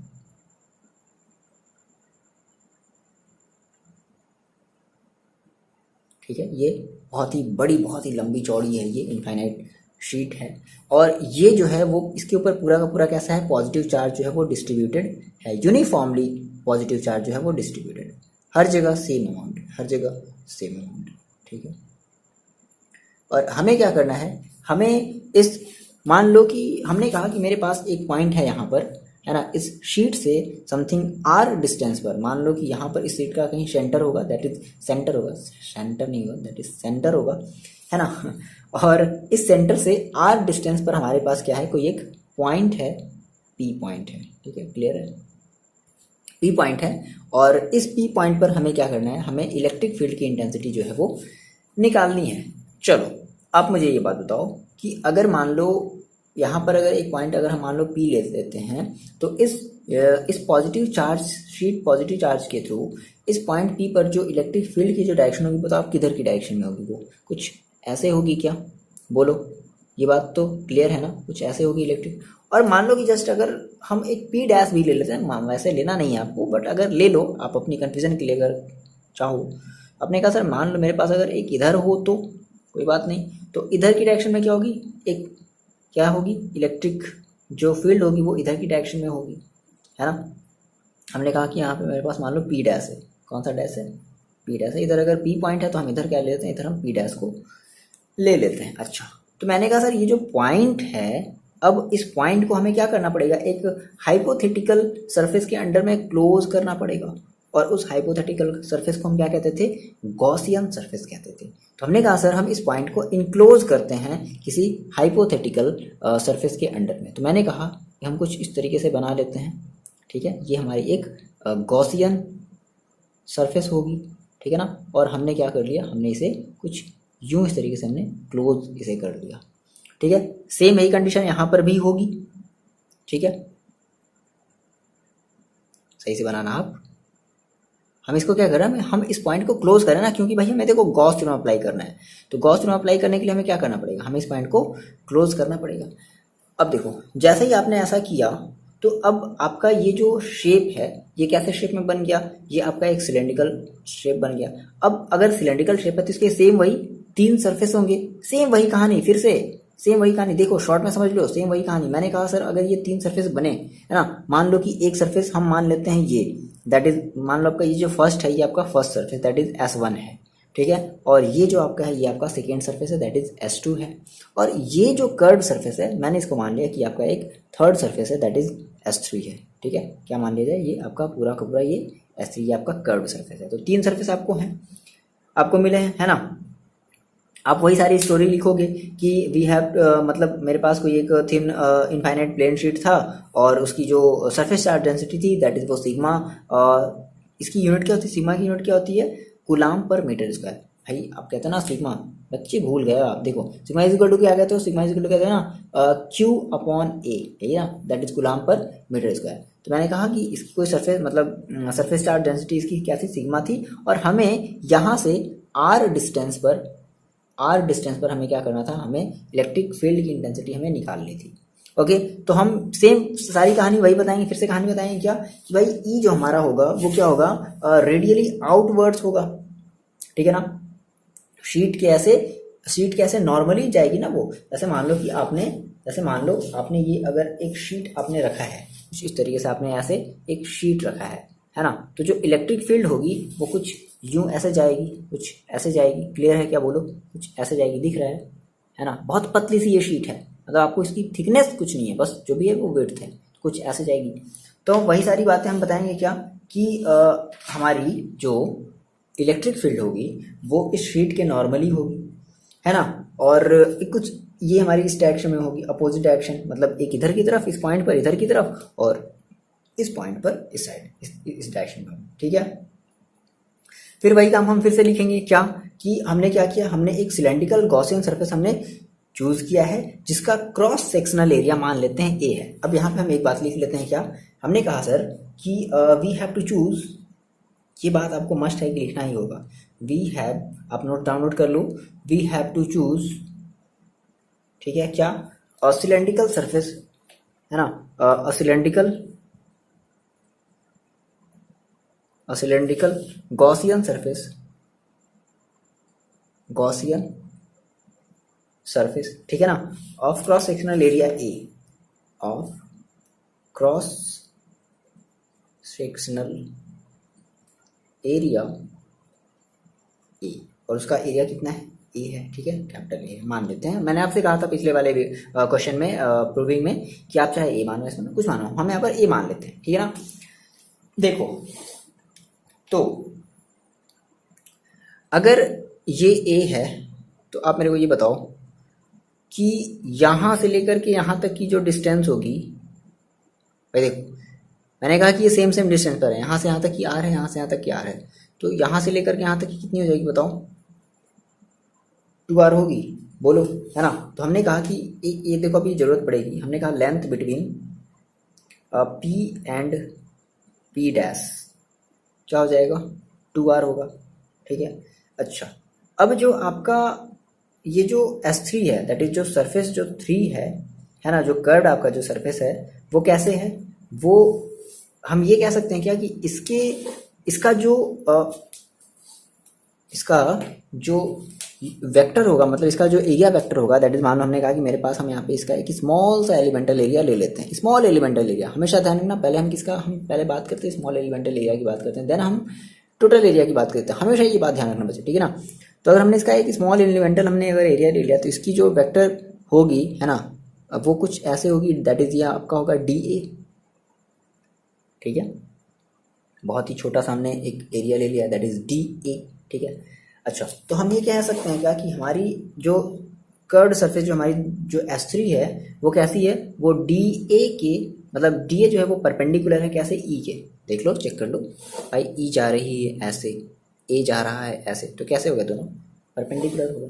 और अगर परपेंडिकुलर हैं तो इस केस में जो थीटा मिलेगा वो कितने मिलेगा, 90 डिग्री मिलेगा, है कि नहीं, बोलो। तो हम डायरेक्टली यहाँ पे हम क्या निकालें, हम इसका फ्लक्स भी निकाल लेते हैं। तो हमने कहा सर इसका जो हमें फाई ई जो हमें मिलेगा, है ना, जो E3 मिलेगा, दैट इज जो हमारा जो थर्ड जो सरफेस है, वो हमें क्या मिल जाएगा, हम कहेंगे क्या, EA, हम ये तो फॉर्मूला जानते हैं, EA cos थीटा, और cos थीटा की वैल्यू दैट इज कितनी, 90 डिग्री, और 90 दैट इज 0 डिग्री, हम ये कहते हैं क्या, डायरेक्टली 0 डिग्री, ये मिला, ठीक है। अब देखो, अब हम बात करते हैं अपने जो हमारे पास जो फ्लैट सरफेस हैं, जो एंड सरफेसेस हैं सिलेंडर की, तो हमने कहा एट S1 एंड S2, है ना, जो हमारा जो सरफेस फर्स्ट है और जो सरफेस जो हमारा सेकेंड है, आप अपनी फिगर में अपनी कॉपी में देखो, ठीक है, दैट इज हम यहाँ पे लिखते हैं क्या, एंड सरफेस ऑफ सिलेंडर, ठीक है, ये है हमारा। तो हम ये कहेंगे कि हमारा जो S1 है, वो जो हमारा जो सरफेस है ना, वो कैसे है, वो हमारे पैरेलल है किसके, E के, और जो हमारा S2 है, ठीक है, वो भी हमारा कैसा है, पैरेलल है E के। तो देखो सेम वही काम हम यहाँ पे कर लें क्या कि हम दोनों का क्या निकाल लें, हम पहले S1 वाले सरफेस का क्या निकालेंगे, हम एक स्मॉल एलिमेंटल एरिया लेंगे और हम उसके थ्रू हम फ्लक्स निकालेंगे। पहले हम फ्लक्स निकालेंगे ना, एक स्मॉल से एलिमेंटल एरिया के थ्रू होकर जाने वाले हम फ्लक्स को निकालेंगे, देन हम फिर टोटल निकालेंगे। तो हमें क्या करना पड़ेगा, हमें उस स्मॉल एलिमेंटल एरिया वाले को क्या करना पड़ेगा, इंटीग्रेट करना पड़ेगा। क्लियर है? तो देखो बात समझना, डायरेक्टली हम क्या करने वाले हैं, हम अगर टोटल फ्लक्स निकाल लें, डायरेक्टली बात समझना बच्चे, अगर हम टोटल फ्लक्स निकाल लें, टोटल फ्लक्स है ना थ्रू सिलेंडर, टोटल फ्लक्स, ठीक है, तो हम पहले स्मॉल एलिमेंटल एरिया लेंगे, देन उसका हम क्या करेंगे, इंटीग्रेशन कर देंगे। तो मान लो मैंने कहा कि अगर हमने स्मॉल एलिमेंटल अगर हमने एरिया ले लिया, दैट इज हमने डी हमने अगर सबका ले लिया है, तो हमारा जो टोटल फ्लक्स होगा, तो हम क्या करेंगे उन सभी का इंटीग्रेशन करेंगे। हम क्या कहेंगे, phi is equal to S1, first वाले सरफेस का हम क्या करते हैं, इंटीग्रेशन करते हैं, तो हम क्या कहेंगे ई डी ए कॉस थीटा। अब थीटा यहाँ पे हम क्या रखेंगे, इस वाले केस के लिए हम क्या रखेंगे, देखो यहाँ से जैसे आपने इसे माना है फर्स्ट सरफेस माना है, इलेक्ट्रिक फील्ड इधर है, ठीक है, और मान लो आपने एक छोटा सा, आपने एक स्मॉल एलिमेंटल एरिया ले लिया, तो उसकी जो जो जो मतलब जो वेक्टर होगी है ना, जो एरिया वेक्टर होगा वो भी कैसा होगा, वो भी कुछ ऐसा ही होगा, DA1। सिमिलरली इस केस में मान लो कि आप यहाँ पर एक छोटा सा एक स्मॉल एलिमेंटल एरिया ले लो, इस केस में आपका इधर जो वेक्टर जो एरिया वेक्टर होगा वो क्या होगा, वो होगा DA2। हम अगर स्मॉल एलिमेंटल एरिया की बात करते हैं तभी हम डी लगाते हैं, है ना, ठीक है, तो हमने कहा DA, ठीक है, कॉस 0, भाई इलेक्ट्रिक फील्ड भी इधर, ए भी इधर, तो क्या मिला, एंगल कितना बना, 0 बना, ठीक है ना, DA कॉस 0 प्लस सेकेंड वाले सरफेस की बात कर लें, क्या S2, तो हम इसका क्या कर लें, हम इसका टोटल इंटीग्रेशन, यानी कि हम टोटल सरफेस का हम क्या करने वाले हैं, हम टोटल जो टोटल सरफेस के थ्रू कितना फ्लक्स पास हो रहा है हम वो निकाल रहे हैं। तो हमने कहा ई डी ए कॉस, इसके इसमें भी हम थीटा क्या लेंगे, 0 लेंगे, भाई यही तो लेंगे, है ना, एंड प्लस हम अगर हम बात करें S3 की, ठीक है, तो S3 में हमें क्या मिला था, हमने ये देखा था कि S3 में हमें क्या मिला था, 0 मिला था। हम डायरेक्टली बताओ कि हम 0 रख लें, भाई देखो हमने स्मॉल एलिमेंटल एरिया के थ्रू हमने S3 वाले का हमने फ्लक्स निकाला, ठीक है, तो कितना आया था, हमारा जो आया था वो आया था क्या, phi E is equal to cos theta, या फिर ऐसे कह लो D∅E3 is equal to cos, है ना, EDA कॉस थीटा, ठीक है। तो अगर स्मॉल एलिमेंटल के थ्रू अगर 0 है तो टोटल एलिमेंटल के थ्रू भी क्या होगा, 0 ही होगा भाई। आप जब कॉस की वैल्यू जब रखोगे 90 डिग्री तो क्या मिलेगी, फिर से 0 ही मिलेगी, है ना। तो इस केस में हम क्या रख देते हैं, 0 रख देते हैं। अब देखो, अब ऐसा करते हैं कि यहाँ से हम ई को बाहर निकाल लेते हैं, सेम वही काम, that is phi is equal to same वही काम, हमने कहा ई, अब ये क्या बनेगा आपका, ये बनेगा इंटीग्रेशन ऑफ, है ना, किसका, हम फर्स्ट वाले सरफेस का हम इंटीग्रेशन कर रहे हैं, तो क्या मिलेगा, हमें मिलेगा DA और cos 0 की वैल्यू तो 1 प्लस सेम इसमें भी आ जाओ, यहाँ से ई बाहर निकाल लो, क्या मिलेगा, S2 का हम क्या करें, इंटीग्रेशन करें, मतलब हम टोटल एरिया निकाल रहे हैं। DA अगर मैंने आपको पिछले वाले वीडियो में बताया कि DA अगर इंटीग्रेशन में, दैट इज हम टोटल एरिया की बात कर रहे हैं, दैट इज DA, ठीक है। तो अब देखो, अब जैसा आपको पता है कि भाई ये DA दोनों आपस में कैसे हैं, सेम है, तो हम ये बताओ ऐसे लिख सकते हैं क्या, that is phi E is equal to, हम कह सकते हैं क्या कि हमारा जो E into E A plus A, that is 2A, बोलो टोटल एरिया हमने अगर A माना है, भाई DA हमारा स्मॉल एलिमेंटल एरिया है, तो इसका टोटल एरिया कितना होगा, मैंने आपको पहले बताया, जैसे हमने कहा था ना कि क्रॉस सेक्शनल एरिया हमने कितना मान लिया A, तो इसका जो टोटल एरिया होगा वो कितना होगा A, ठीक है। इसका भी टोटल एरिया कितना होगा A, तो A plus A that is कितना हो गया 2A। क्लियर है इतनी बात, ठीक है। तो यहाँ से आपको देखो क्या मिल गया, यहाँ से आपको मिल गया phi E is equal to 2EA, ठीक है। ये देखो समझ में आ रहा है, फाई इज इक्वल टू क्या होगा आपके पास 2EA। ये बात पहले अपनी कॉपी में इतनी बातें जो हैं वो नोट डाउन करो, जल्दी से कर लिया, आप इसे मान लेना इक्वेशन नंबर फर्स्ट मान लेना, ठीक है।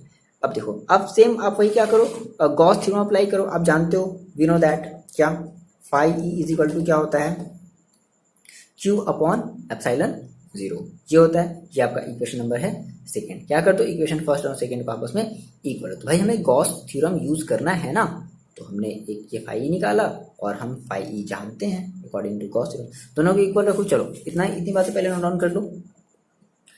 तो क्या कहते हैं हम, फ्रॉम फर्स्ट एंड सेकेंड, ठीक है। तो फर्स्ट एंड सेकेंड से देखो हमारे पास क्या था, तो फर्स्ट हमने कहा था कि भाई फाइव इज इक्वल टू हमारे पास क्या है, 2 इंटू ई ए है, और सेकेंड इक्वेशन में क्या मिला भाई, Gauss theorem, five is equal to Q upon epsilon zero. तो हमने कहा भाई 2EA is equal to Q upon epsilon zero, ठीक है।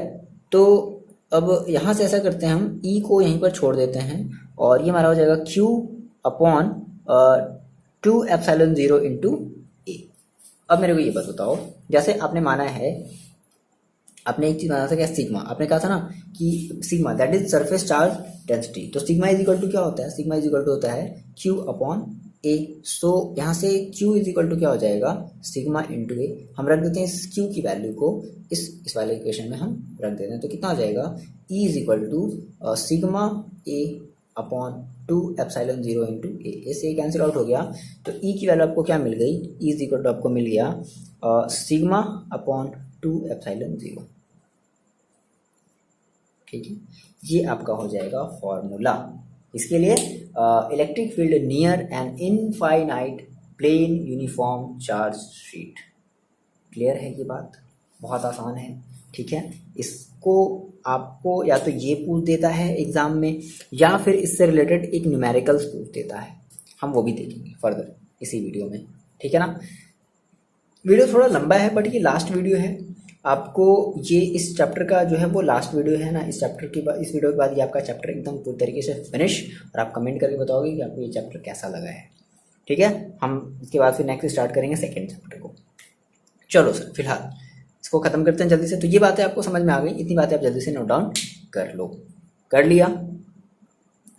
देखो सर, हमारा जो थर्ड जो लास्ट एप्लीकेशन है वो क्या है, हम क्या निकालने वाले हैं, हम सेम वही इलेक्ट्रिक फील्ड की इंटेंसिटी निकालने वाले हैं, लेकिन due to a uniformly charged thin spherical shell. अब हम स्फेरिकल शेल के थ्रू, ठीक है, क्या जो इलेक्ट्रिक फील्ड की इंटेंसिटी हो सकती है हम वो निकालने वाले हैं यूजिंग गॉस थ्योरम।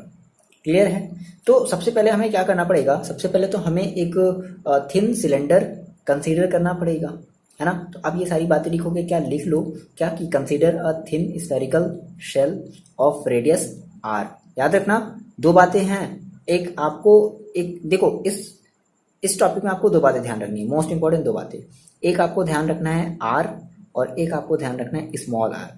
देखो तो आपने क्या लिखा, सबसे पहले आपने क्या लिखा, देखो आप चाहो तो नोट से लिख लो, या फिर मैं आपको बोल रहा हूँ आप धीरे धीरे उनको लिख लोगे। आपने क्या कहा कि consider a thin spherical shell of radius R. उसकी जो रेडियस है ना, जो स्फीयर की जो रेडियस है, स्फीयर की जो रेडियस है ना, वो कितनी है, वो है आर। बात समझना, वो आर है, कैपिटल आर है, ठीक है ना, वो क्या है, कैपिटल आर है।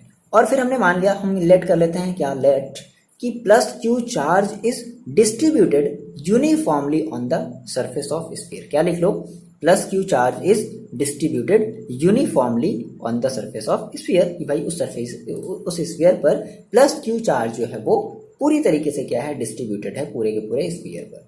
दो बातें, ठीक है ना। तो हम वहां से क्या मानेंगे, हम वहां से सरफेस चार्ज डेंसिटी मानेंगे। भाई सरफेस की बात कर रहे हैं, बात समझना, हम बात कर रहे हैं सरफेस की, तो फिर से हम सरफेस चार्ज डेंसिटी लेंगे। ऐसा नहीं है कि हम स्फेरिकल की बात कर ले, सर ये तो हमारा 3D शेप है तो फिर हमें वॉल्यूम लेना पड़ेगा, नहीं बच्चे, हम केवल बात कर रहे हैं सरफेस पर। हमने कहा कि इसका जो सरफेस चार्ज डेंसिटी जो होगा, इस मतलब जो भी बेसिकली ये थिन है ना, थिन है मतलब इसकी कोई भी थिकनेस नहीं है, ठीक है। तो भाई थिकनेस नहीं है, दैट इज लेंथ और विड्थ है, ओके। तो हमने कहा कि इसकी जो सरफेस चार्ज डेंसिटी वो क्या, सिग्मा है।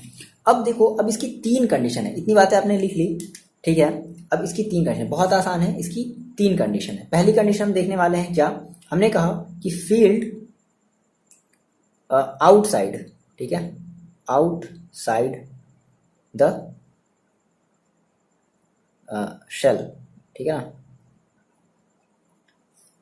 शेल के जो आउटसाइड जो फील्ड होगी, हम पहले उसकी हम कैलकुलेशन करेंगे। बात समझो, इसमें तीन कंडीशन है। एक तो मान लो हमने कहा मेरे पास यहाँ पे एक स्फीयर था और स्फीयर से बाहर मेरे पास कोई पॉइंट था, पहली कंडीशन। दूसरी कंडीशन क्या होगा कि अब जो पॉइंट है वो यहाँ पर ना आकर के यहाँ पर आ जाए, ठीक है, ये हमारी सेकेंड कंडीशन होगी।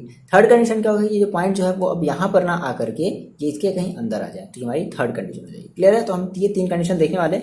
सबसे पहले हम बात करते हैं फील्ड आउटसाइड द शेल। अब देखो सर, तो मैंने कहा मेरे पास एक एक एक क्या है, मेरे पास एक स्फीयर है, ठीक है। तो सबसे पहले हम क्या बना लेते हैं, सबसे पहले हम एक स्फीयर बना लेते हैं कि हमारे पास एक स्फीयर है, ठीक है। और हमने कहा कि यहाँ से यहाँ तक की जो रेडियस है उसकी वो कितनी है, आर है। और हम ये मान लेते हैं कि यहाँ पर हमारे पास कोई एक पॉइंट है पी, ओके, कोई एक पॉइंट है पी, और इस पॉइंट पर हमें क्या करना है, इस पॉइंट पर हमें इलेक्ट्रिक फील्ड की इंटेंसिटी निकालनी है, ओके सर। तो अगर ये हमारा जो स्फीयर है, अगर वो पॉजिटिवली चार्ज अगर इसके ऊपर अगर डिस्ट्रीब्यूटेड, जैसा कि आपने लिखा है अपने स्टेटमेंट में कि हमारे जो स्फीयर के ऊपर कैसा चार्ज डिस्ट्रीब्यूटेड है, पॉजिटिवली चार्ज डिस्ट्रीब्यूटेड है, तो इस पॉइंट पर जो इलेक्ट्रिक फील्ड की जो डायरेक्शन होगी वो बाई कन्वेंशन कुछ इस तरीके से होगी, क्या बोलो, होगी ना इस तरीके से, ठीक है।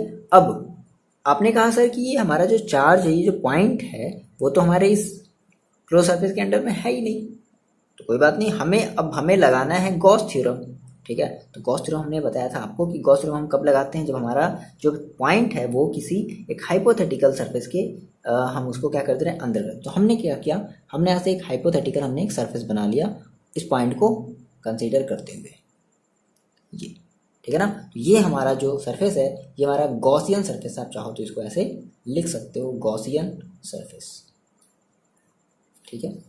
ये आपका क्या है, ये आपका गॉसियन सरफेस है, ठीक सर, इतनी बातें समझ में आ रही है। तो मैंने कहा कि हमें जो है वो इस पॉइंट पी पॉइंट पर हमें क्या करनी है, इलेक्ट्रिक फील्ड की इंटेंसिटी निकालनी है। देखो ऐसे समझ लो, थोड़ा सा लिख लो, to calculate the electric field,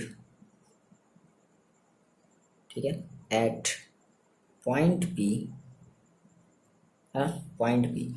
अब देखो, तो मान लो यहाँ पे इस स्फीयर का क्या है, एक सेंटर होगा O, और हम मान लेते हैं कि इस सेंटर से इस पॉइंट की जो डिस्टेंस है वो R है। बात समझना, स्मॉल r, मैंने आपको कहा था, मैंने आपको स्टार्टिंग में दो चीज़ बताई थी, कैपिटल R और स्मॉल r। तो कैपिटल R क्या है, कैपिटल R स्फीयर की रेडियस है, स्मॉल r क्या है, उस सेंटर से पॉइंट की डिस्टेंस है, जिसको हम कह रहे हैं स्मॉल r, ठीक है ना। तो हमने कहा कि हमारा जो भाई जो OP है वो कितना हो गया, वो हो गया R। OP कितना होगा, R ही तो होगा, ठीक है। अच्छा, फिर सेम वही काम करेंगे क्या, कि हम एज्यूम करेंगे कि हमारे पास क्या है, एक कोई गॉसियन सरफेस है ना। Now we have to assume a Gaussian surface, ठीक है, a Gaussian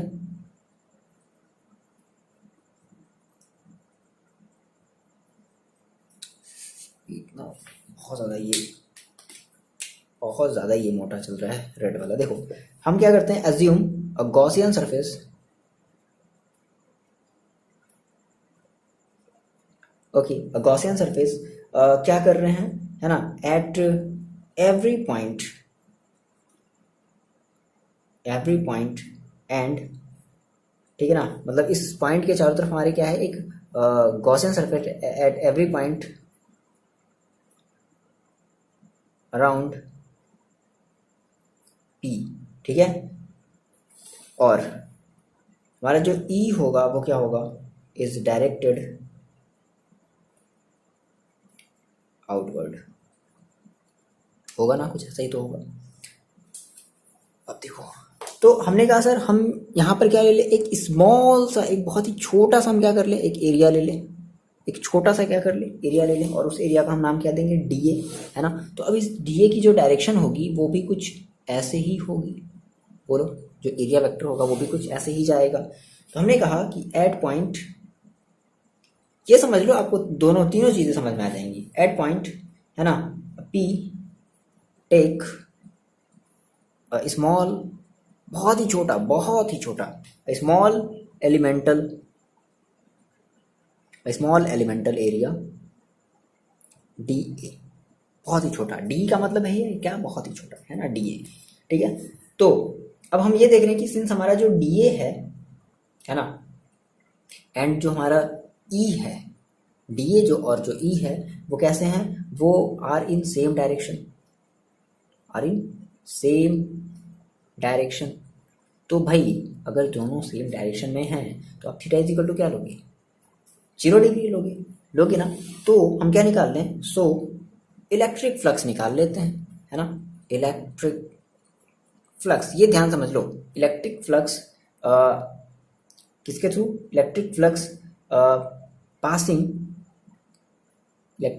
पासिंग थ्रू इस छोटे से एरिया के थ्रू। बात समझना, अभी हमने छोटा सा एरिया माना ना, तो electric flux passing through D A, बहुत ही छोटे से एरिया। तो भाई अगर एरिया छोटा है, बात समझना, अगर एरिया छोटा है तो इलेक्ट्रिक फ्लक्स भी क्या मिलेगा? छोटा सा मिलेगा। That is D phi E. बोलो, D phi E is equal to क्या कहेंगे? ई डॉट डी ए, ये तो कहते थे, या फिर हम और क्या कहते थे? ई डी ए कॉस थीटा। बात आ रही समझ में? हम डी क्यों लेते हैं? डी हम माने हैं बहुत ही स्मॉल सा हमारा एरिया है ना। तो फाइनली हमें क्या मिला? हमें मिला डी फाई ई, मतलब छोटा सा हमें फ्लक्स मिला। भाई छोटा सा एरिया तो छोटा सा फ्लक्स, बड़ा एरिया तो बड़ा सा फ्लक्स। तो हमने कहा D phi, that is D में छोटा हमारा जो फ्लक्स होगा वो कितना होगा? तो D phi is equal to हमें क्या मिलेगा? E D A. बोलो, इतनी बातें समझ। तो हमने क्या कर लिया? हमने एक छोटे से हमने स्मॉल से एरिया के थ्रू हमने क्या कर लिया? हमने इलेक्ट्रिक फ्लक्स हमने निकाल लिया। तो अब जैसे कि आपने कहा कि सर हमने छोटे से एरिया के थ्रू हमने क्या किया? हमने इलेक्ट्रिक फ्लक्स निकाला, ठीक है। तो अब हम टोटल एरिया के थ्रू निकाल ले क्या? तो हमने कहा so total electric flux E F, मतलब चलो पूरा लिख देते हैं, आपको होगा सर ये तो इलेक्ट्रिक फील्ड हो गया। टोटल इलेक्ट्रिक फ्लक्स, तो टोटल इलेक्ट्रिक फ्लक्स कितना हो जाएगा सर? तो आप क्या कहोगे? Phi E. अब क्या कर दोगे आप? इंटीग्रेशन कर दोगे किसका? डी फाई ई का। और D phi is equal to क्या है? D phi is equal to है ई टी ए, ये तो है। अब यहाँ से ई को बाहर ले लो तो क्या कहोगे आप? ये कहोगे ना डी ए, और डी ए का मतलब क्या? एरिया। आप ये बताओ कि आप स्फीयर का एरिया क्या होता है? ये डी ए का मतलब क्या है? यहाँ पे आप देख लो, यहाँ पे ये जो डी ए है, मतलब इंटीग्रेशन में जो डी ए है, इसका मतलब क्या है? इसका मतलब है टोटल सरफेस एरिया, है ना। टोटल सरफेस एरिया दिख रहा है of sphere, total surface area of sphere. और स्फीयर की जो टोटल सरफेस एरिया होती है वो कितनी होती है? वो होती है 4 पाई आर स्क्वायर, ठीक है। तो हम इस डी ए की जगह क्या रख दें? इस डी ए की जगह क्या रख दें? 4 पाई आर स्क्वायर। तो कितना हो जाएगा सर? ये आपका हो जाएगा E into 4 pi R square, ठीक है। ये आपका बना equation number first, that is phi E. अब सेम वही काम हम फिर से गॉस थ्योरम अप्लाई करेंगे। इतनी बातें नोट डाउन कर लो, मिटा दिया जाए। ओके, इतनी बातें हटाते हैं, है ना। नोट डाउन कर लिया। देखो, अब मैंने आपसे कहा क्या? बहुत आसान है ये, बहुत आसान है।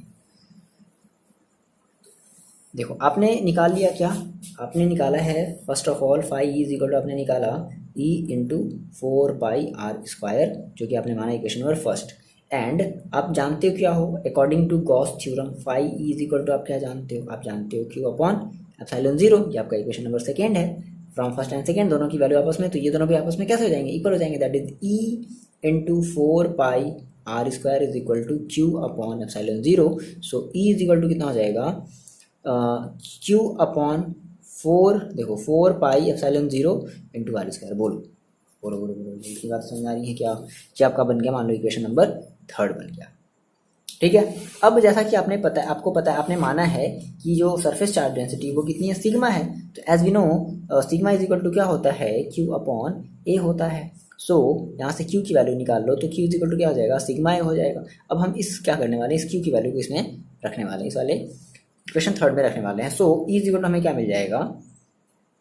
ई इज इक्वल टू हमें मिल जाएगा 1 अपॉन 4 बाई एप्सिलॉन जीरो, ठीक है, इंटू हम क्या करते थे? क्यू की वैल्यू हम क्या रखेंगे? सिग्मा इंटू ए अपॉन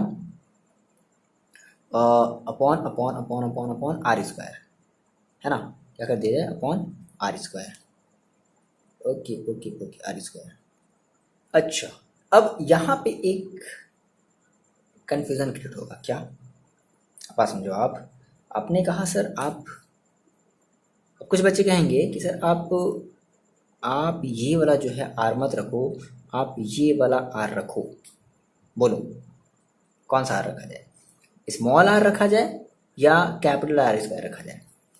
देखो, आप ये जो सरफेस चार्ज डेंसिटी निकाल रहे हो वो किसकी निकाल रहे हो? वो आप इस स्फीयर की निकाल रहे हो, इस स्फीयर की निकाल रहे हो ना। तो इस स्फीयर की रेडियस कितनी है? आर है, कैपिटल आर है। तो हम इस स्फीयर की रेडियस कौन सी रखेंगे? दैट इज कैपिटल आर रखेंगे। आगे बात समझ में ना, इसमें कन्फ्यूजन है ना कि स्मॉल आर रखा जाए कैपिटल आर रखा जाए, ये कन्फ्यूजन मत रखना बच्चे, ठीक है। हम निकाल रहे हैं सरफेस चार्ज डेंसिटी स्फीयर की, तो हम उसकी रेडियस रखेंगे, क्लियर है ना, ठीक है, उसकी होगी रेडियस। अब यहाँ से इसे हम सॉल्व कर लें तो क्या हो जाएगा, सॉल्व हो पाएगा क्या, नहीं, तो ये आपका क्या हो जाएगा, ये आपका हो जाएगा formula sigma A upon R square, अगर सरफेस चार्ज डेंसिटी दिया है, ठीक है, ये आपका हो गया फॉर्मूला। क्लियर है इतनी बात। क्या फिर आप चाहो तो इसको और थोड़ा शॉर्ट कर सकते हो, कैसे, जैसे आपने कहा कि भाई a बराबर क्या है आपके पास, आपने कहा था ना कि सिंस a बराबर मेरे पास क्या है 4 पाई आर स्क्वायर, ठीक है, कैपिटल आर स्क्वायर रखेंगे, तो हमने कहा हमारे पास जो a है, बात समझना, हम क्या करने वाले हैं, हम ये करने वाले हैं e equal to 1/4 pi epsilon 0 और इंटू सिग्मा इंटू a की वैल्यू कितनी रखनी है 4 pi R square upon R square, ठीक है। तो एक मिनट बच्चे, कुछ तो मिस्टेक हो रहा है, कहाँ पर हम लोग मिस्टेक कर रहे हैं।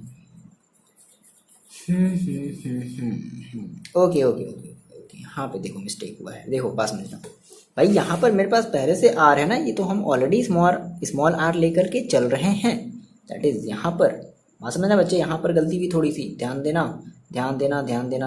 ये है आर स्क्वायर, क्योंकि यहाँ पर मेरे पास ऑलरेडी हम आर लेकर के चल रहे हैं ना, ये आर कहाँ से आया, दैट इज उनके बीच की जो डिस्टेंस थी, क्लियर है ना ये बात, E into 4 pi R square, ये जो आपका जो इक्वेशन फर्स्ट बना था, हमने जो स्मॉल आर लिया था, हम पूरे गॉसियन सरफेस की बात कर रहे हैं ना, पूरे गॉसियन सरफेस को मिलाकर, तो ये बताओ पूरे गॉसियन सरफेस को मिलाकर के आपकी जो रेडियस है वो कितनी है,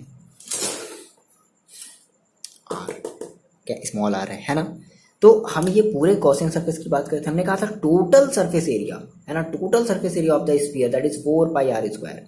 अब बात समझना, अब आप जब ये ले रहे हो ना यहाँ पर, ठीक है, जब आप ये ले रहे हो, जब आपने कहा कि sigma is equal to Q upon A, अब आप केवल और केवल बात कर रहे हो अपने स्फीयर की, है ना, तो उस स्फीयर की आपको रेडियस कितनी पता है आर, तो आप यहाँ पर ए की वैल्यू क्या रखोगे, आप यहाँ पर ए की वैल्यू रखोगे, यानी कि जब आप 4 पाई आर स्क्वायर लोगे तो वहाँ पर आप स्मॉल आर ना लेकर के कैपिटल आर लोगे। यहाँ पर थोड़ा सा हो गया था मेरे को कन्फ्यूजन, बट ये क्लियर हुआ ना, आप कमेंट करके बताओ हाँ सर मेरे को ये क्लियर हो गया।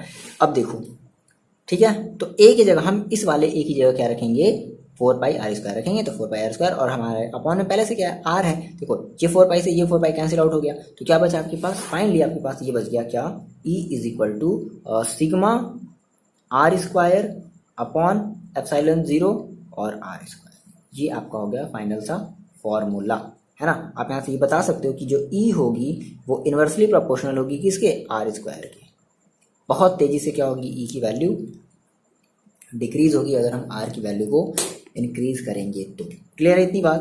तो ये आपका होगा अभी फर्स्ट डेरिवेशन, मतलब फर्स्ट फॉर्मूला, जब आपके पास क्या हो, जब आपकी जो पॉइंट हो वो इलेक्ट्रिक किसके मतलब हमारे स्फीयर के क्या से हो, बाहर हो, उस केस में, ठीक है ना, ये बात है, जल्दी से आप नोट डाउन कर लो।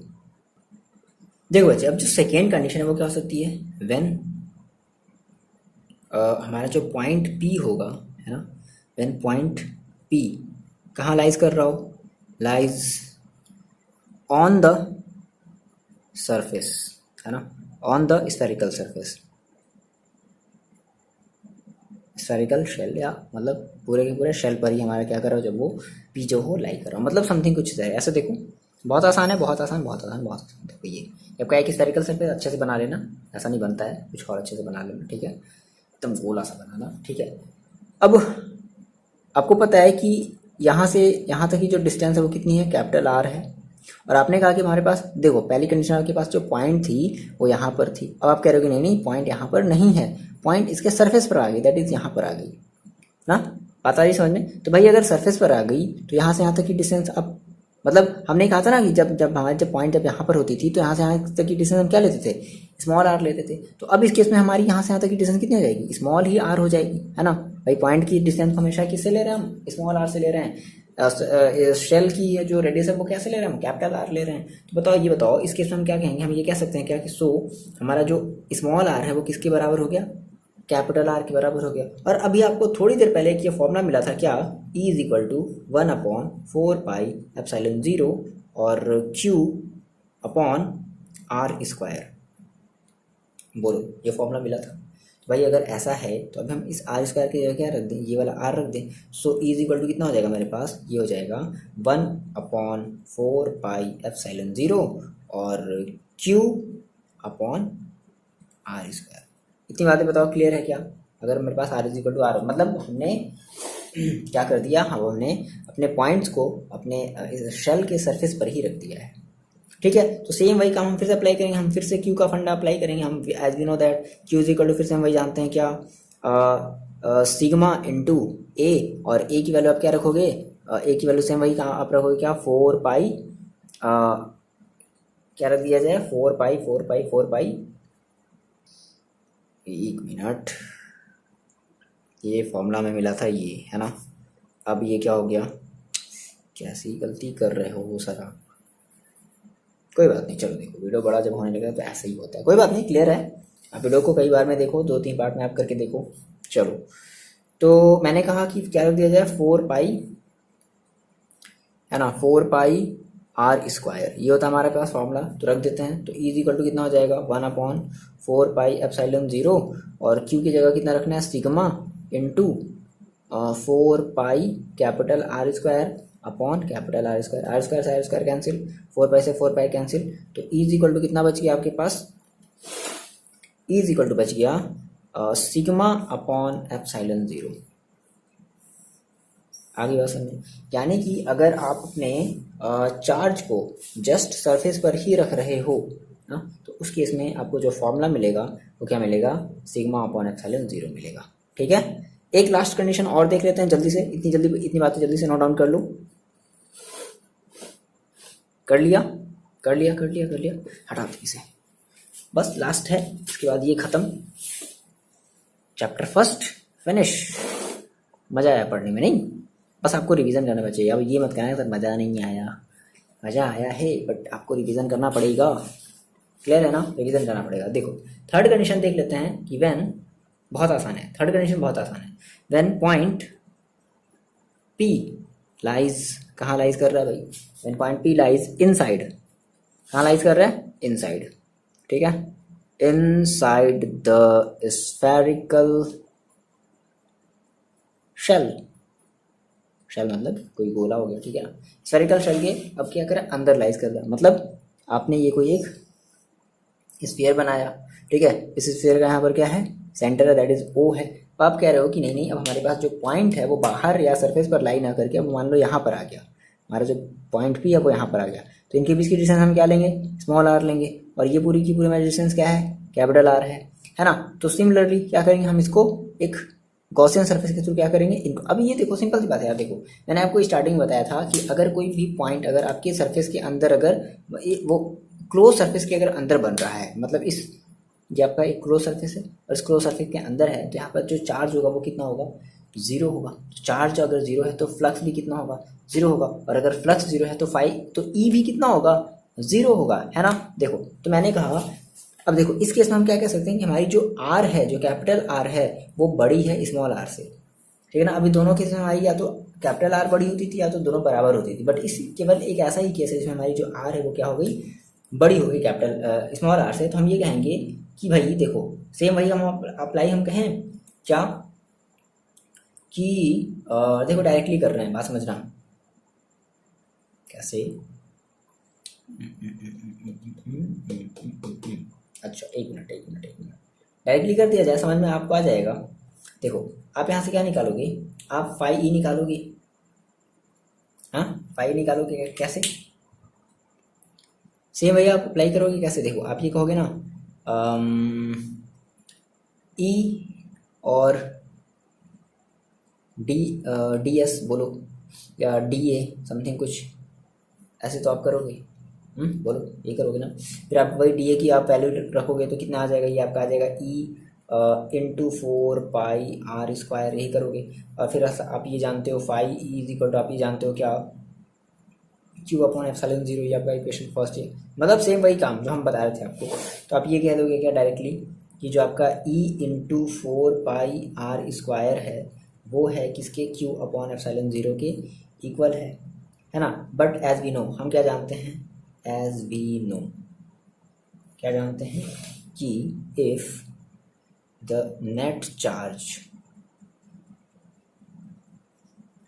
चार्ज इनक्लोज्ड बाई, है ना, नेट चार्ज हमारा इनक्लोज है ना, enclosed by a close surface, Gaussian surface नहीं, क्लोज सरफेस, है ना, enclose by close surface is zero. क्या होता है, ज़ीरो होता है। तो इसके में हम क्या कहेंगे, यानी कि हमारा जो दैट इज जो हमारा Q है वो क्या है, ज़ीरो है। तो भाई अगर Q ज़ीरो, इसके क्या रख दिया जाए, ज़ीरो ज़ीरो, तो ये पूरा का पूरा टर्म क्या हो जाएगा, ज़ीरो। दैट इज हम ये कह सकते हैं क्या कि हमारा जो फाई E होगा वो भी कितना होगा, ज़ीरो होगा। सो E जो होगा वो कितना हो जाएगा, ज़ीरो हो जाएगा, है ना। मतलब हमें कोई भी इलेक्ट्रिक फील्ड उस स्फीयर के अंदर, उस इसकी बात समझना कितनी इंपॉर्टेंट बात है कि हमें कोई भी इलेक्ट्रिक फील्ड उस स्फीयर के अंदर हमें नहीं मिलेगी। क्लियर है इतनी बात, ठीक है। अच्छा, अब यहाँ से देखो हम एक कंक्लूजन देख लेते हैं कि हमें कंक्लूजन क्या मिला। बात समझना, कंक्लूजन देखो बहुत ही आसान है। तो हम ये कह रहे हैं कि कंक्लूजन देखना है यहाँ से, कंक्लूजन क्या है सर, ये है कि हमारा जो E है ना, E जो इलेक्ट्रिक फील्ड है वो क्या कर रहा है, वो वैरी कर रहा है ना, वैरीज किसके अकॉर्डिंग, विद डिस्टेंस। मतलब जैसे जैसे पॉइंट जहाँ जहाँ रखी जा रही है उसके अकॉर्डिंग हमारा जो E है वो वैरी कर रहा है, ठीक है। हमने कहा कि हमारा जो E था वो क्या मिला, ज़ीरो मिला। कब, व्हेन R की जो वैल्यू है वो स्मॉल r से बड़ी हो गई, और स्मॉल r की वैल्यू जीरो से जब बड़ी है तो उस केस में हमें जो E मिल रहा था वो क्या मिल रहा था, जीरो। देख लो आप, यानी कि ये थर्ड वाली कंडीशन देखो, आपने कहा ना जब r is greater than r, तो इस केस में आपको E क्या मिला, ज़ीरो मिला। अच्छा, फिर हमें E जो है वो मैक्सिमम भी मिला था, है ना, मैक्सिमम E मिला था। कौन सी केस में, एट सरफेस, जब हमारी पॉइंट कहाँ रखी गई, सरफेस पर रखी गई, तो हमें मैक्सिमम मिला। अच्छा, फिर हमने देखा कि अब जैसे जैसे हम R को बढ़ाते जा रहे हैं वैसे वैसे E की वैल्यू भी हमारी क्या होती जा रही है, कम होती है। तो हमने कहा था सर कि E जो है वो इन्वर्सली प्रोपोर्शनल है R² के। अरे बात समझ में क्या, when R is greater than capital R, ये फर्स्ट वाली कंडीशन देखो, R is greater than capital R। तो देखो इसका अगर हम इस बात को अगर हम ग्राफ के थ्रू समझें, कैसे समझ सकते हैं सर, ग्राफ के थ्रू कैसे समझ सकते हैं, देखो मान लो मैंने कहा ये मेरे पास x एक्सिस है और ये y एक्सिस है ना, और x एक्सिस को मान लो हम r के थ्रू, डिस्टेंस को हम r के थ्रू, मतलब ये हमारा r शो कर रहा है और ये हमारा इलेक्ट्रिक फील्ड जो है वो शो कर रहा है इस तरफ। क्लियर है। अब मान लो मैंने कहा कि हमारा जो E था, है ना, वो कितना था, ज़ीरो था। कब, कौन सी केस में, जब हमारा जो पॉइंट है वो सरफेस पर रखा गया, इसके सॉरी एक मिनट, हाँ देखो हमने कहा कि हमारा जो E था, बस समझना, E था वो कितना हो गया, वो हमारा ज़ीरो हो गया। कब, हमारा E जो है वो ज़ीरो हो गया जब हमने पॉइंट्स को इस सरफेस के ही अंदर ले लिया। दूसरी चीज़, जब हमने अपने पॉइंट को इस सरफेस पर रखा, दैट इज़ हमने कहा कि हमारा जो R है वो अब R बन गया, दैट इज़ R, है ना। हमने कहा कि हमारा जो R है वो जब R बन गया तो इस केस में हमें जो इलेक्ट्रिक फील्ड की जो इंटेंसिटी मिली वो मैक्सिमम मिली। ये हमारा इलेक्ट्रिक फील्ड शो कर रहा है ना, इंटेंसिटी शो कर रहा है, तो हमें उस केस में हमें जो इलेक्ट्रिक फील्ड की जो इंटेंसिटी मिली वो मैक्सिमम मिली। अब जैसे जैसे हम डिस्टेंस बढ़ाते जा रहे हैं तो हमारी जो इलेक्ट्रिक फील्ड की जो इंटेंसिटी है वो भी डिक्रीज होती जा रही है। तो हमने कहा सर, अब देखो यानी कि ये कुछ ऐसा, ये वाला रिलेशन देखो, जब ये हमारा एक क्वाड्रेटिक, आपने क्लास 10th में या क्लास 9th, हाँ क्लास आपने 10th में पढ़ा होगा कि जब ऐसी कंडीशन आती है तो हम अपने ग्राफ को कुछ ऐसे शो करते हैं, कर्व टाइप से शो करते हैं। मतलब अब ये क्या है, ये शो करता है कि हमारी ये जो R है ये बेसिकली हमारा शो करता है क्या, E is directly inversely proportional to R²। मतलब R जो हमारी वो वैरी करती जा रही है ना, मतलब दूर और ज़्यादा होती जा रही, तो हमारी जो E भी होगी वो भी क्या होगी, वो भी वैरी करेगी, वो भी कम होती जाएगी। क्लियर है कुछ इस मतलब स्क्वायर वाले का, क्वाड्रेटिक इक्वेशन का जो ग्राफ होता था वो कुछ ऐसा ही तो मिलता था, आपने पढ़ा नहीं होगा क्लास 10th में, ठीक है ना। तो ये हमारा ओवरऑल कंक्लूजन है, आप ये ग्राफ भी ड्रॉ कर लेना, ठीक है, कि जीरो पर इनसाइड हमें E is equal to zero मिलेगा, एट सरफेस मैक्सिमम मिलेगा। फिर जैसे जैसे हम डिस्टेंस बढ़ाते जाएंगे वैसे वैसे हमारी जो ई है वो भी देखो घटती जा रही है, डिस्टेंस बढ़ती जा रही है, देखो डिस्टेंस बढ़ती जा रही है और ई जो है वो घटती जा रही है, ई जो है वो घटती जा रही है। क्लियर है इतनी बात ना। तो ये आपका हो गया कंक्लूजन इस पूरे के पूरे एप्लीकेशन 3 का, ठीक है। अब इस चैप्टर में कुछ भी नहीं है, ठीक है। मैंने एनसीईआरटी एक्सरसाइज भी आपको करा चुका हूँ, है ना, मैं आपको करा चुका हूँ एनसीईआरटी एक्सरसाइज। बेसिकली अब इस टॉपिक के रिगार्डिंग 2-3 मोस्ट इंपॉर्टेंट आपके न्यूमेरिकल्स हैं, वो देखेंगे तो अगली वीडियो में करा देंगे, या फिर नेक्स्ट जो भी आपकी जो भी क्वेरी है आपको कमेंट करो। ये वीडियो हो गया है ख़त्म, ओके। और जस्ट इसके बाद मैथ्स का भी वीडियो जो है वो अपलोड हो जाना है। तो आप थोड़ा सा इशू है बच्चे, देखो थोड़ा सा इशू है, कुछ मोबाइल की इशू है, तो वो जैसे ही सॉल्व हो जाता है ना तो आपको फिर ढेर सारे वीडियो जो हैं वो मिलेंगे। बट वीडियो थोड़े थोड़े आएंगे, अभी थोड़ी सी प्रॉब्लम है तो कोई बात नहीं, काफ़ी दिन से हम वीडियो भी अपलोड नहीं कर पा रहे थे, कुछ प्रॉब्लम थी। तो अब वीडियो जो है वो रेगुलर आएंगे, प्रॉब्लम अब मेरे ख्याल से अब नहीं होंगी शायद। तो आप वीडियो देखो और पढ़ाई करते रहो, और आप कमेंट करके बताओ कि आपको ये जो वीडियो है वो कैसा लगा है, कमेंट करके बताओ आप, ठीक है। और अगर अच्छा लगा तो अपने दोस्तों के साथ से शेयर भी कर दो, ओके। तो मिलते हैं बच्चे हम आपसे नेक्स्ट वीडियो में, हो सके तो नेक्स्ट चैप्टर के साथ मिलेंगे, या फिर आप जैसा भी कमेंट करोगे उसके अकॉर्डिंग, या तो न्यूमेरिकल्स हम करेंगे इस पर्टिकुलर टॉपिक के, इस टॉपिक के हम न्यूमेरिकल्स करेंगे, या फिर नेक्स्ट चैप्टर की हम स्टार्टिंग कर देंगे, ठीक है ना। चलो पढ़ते रहो और अपना ख्याल रखो।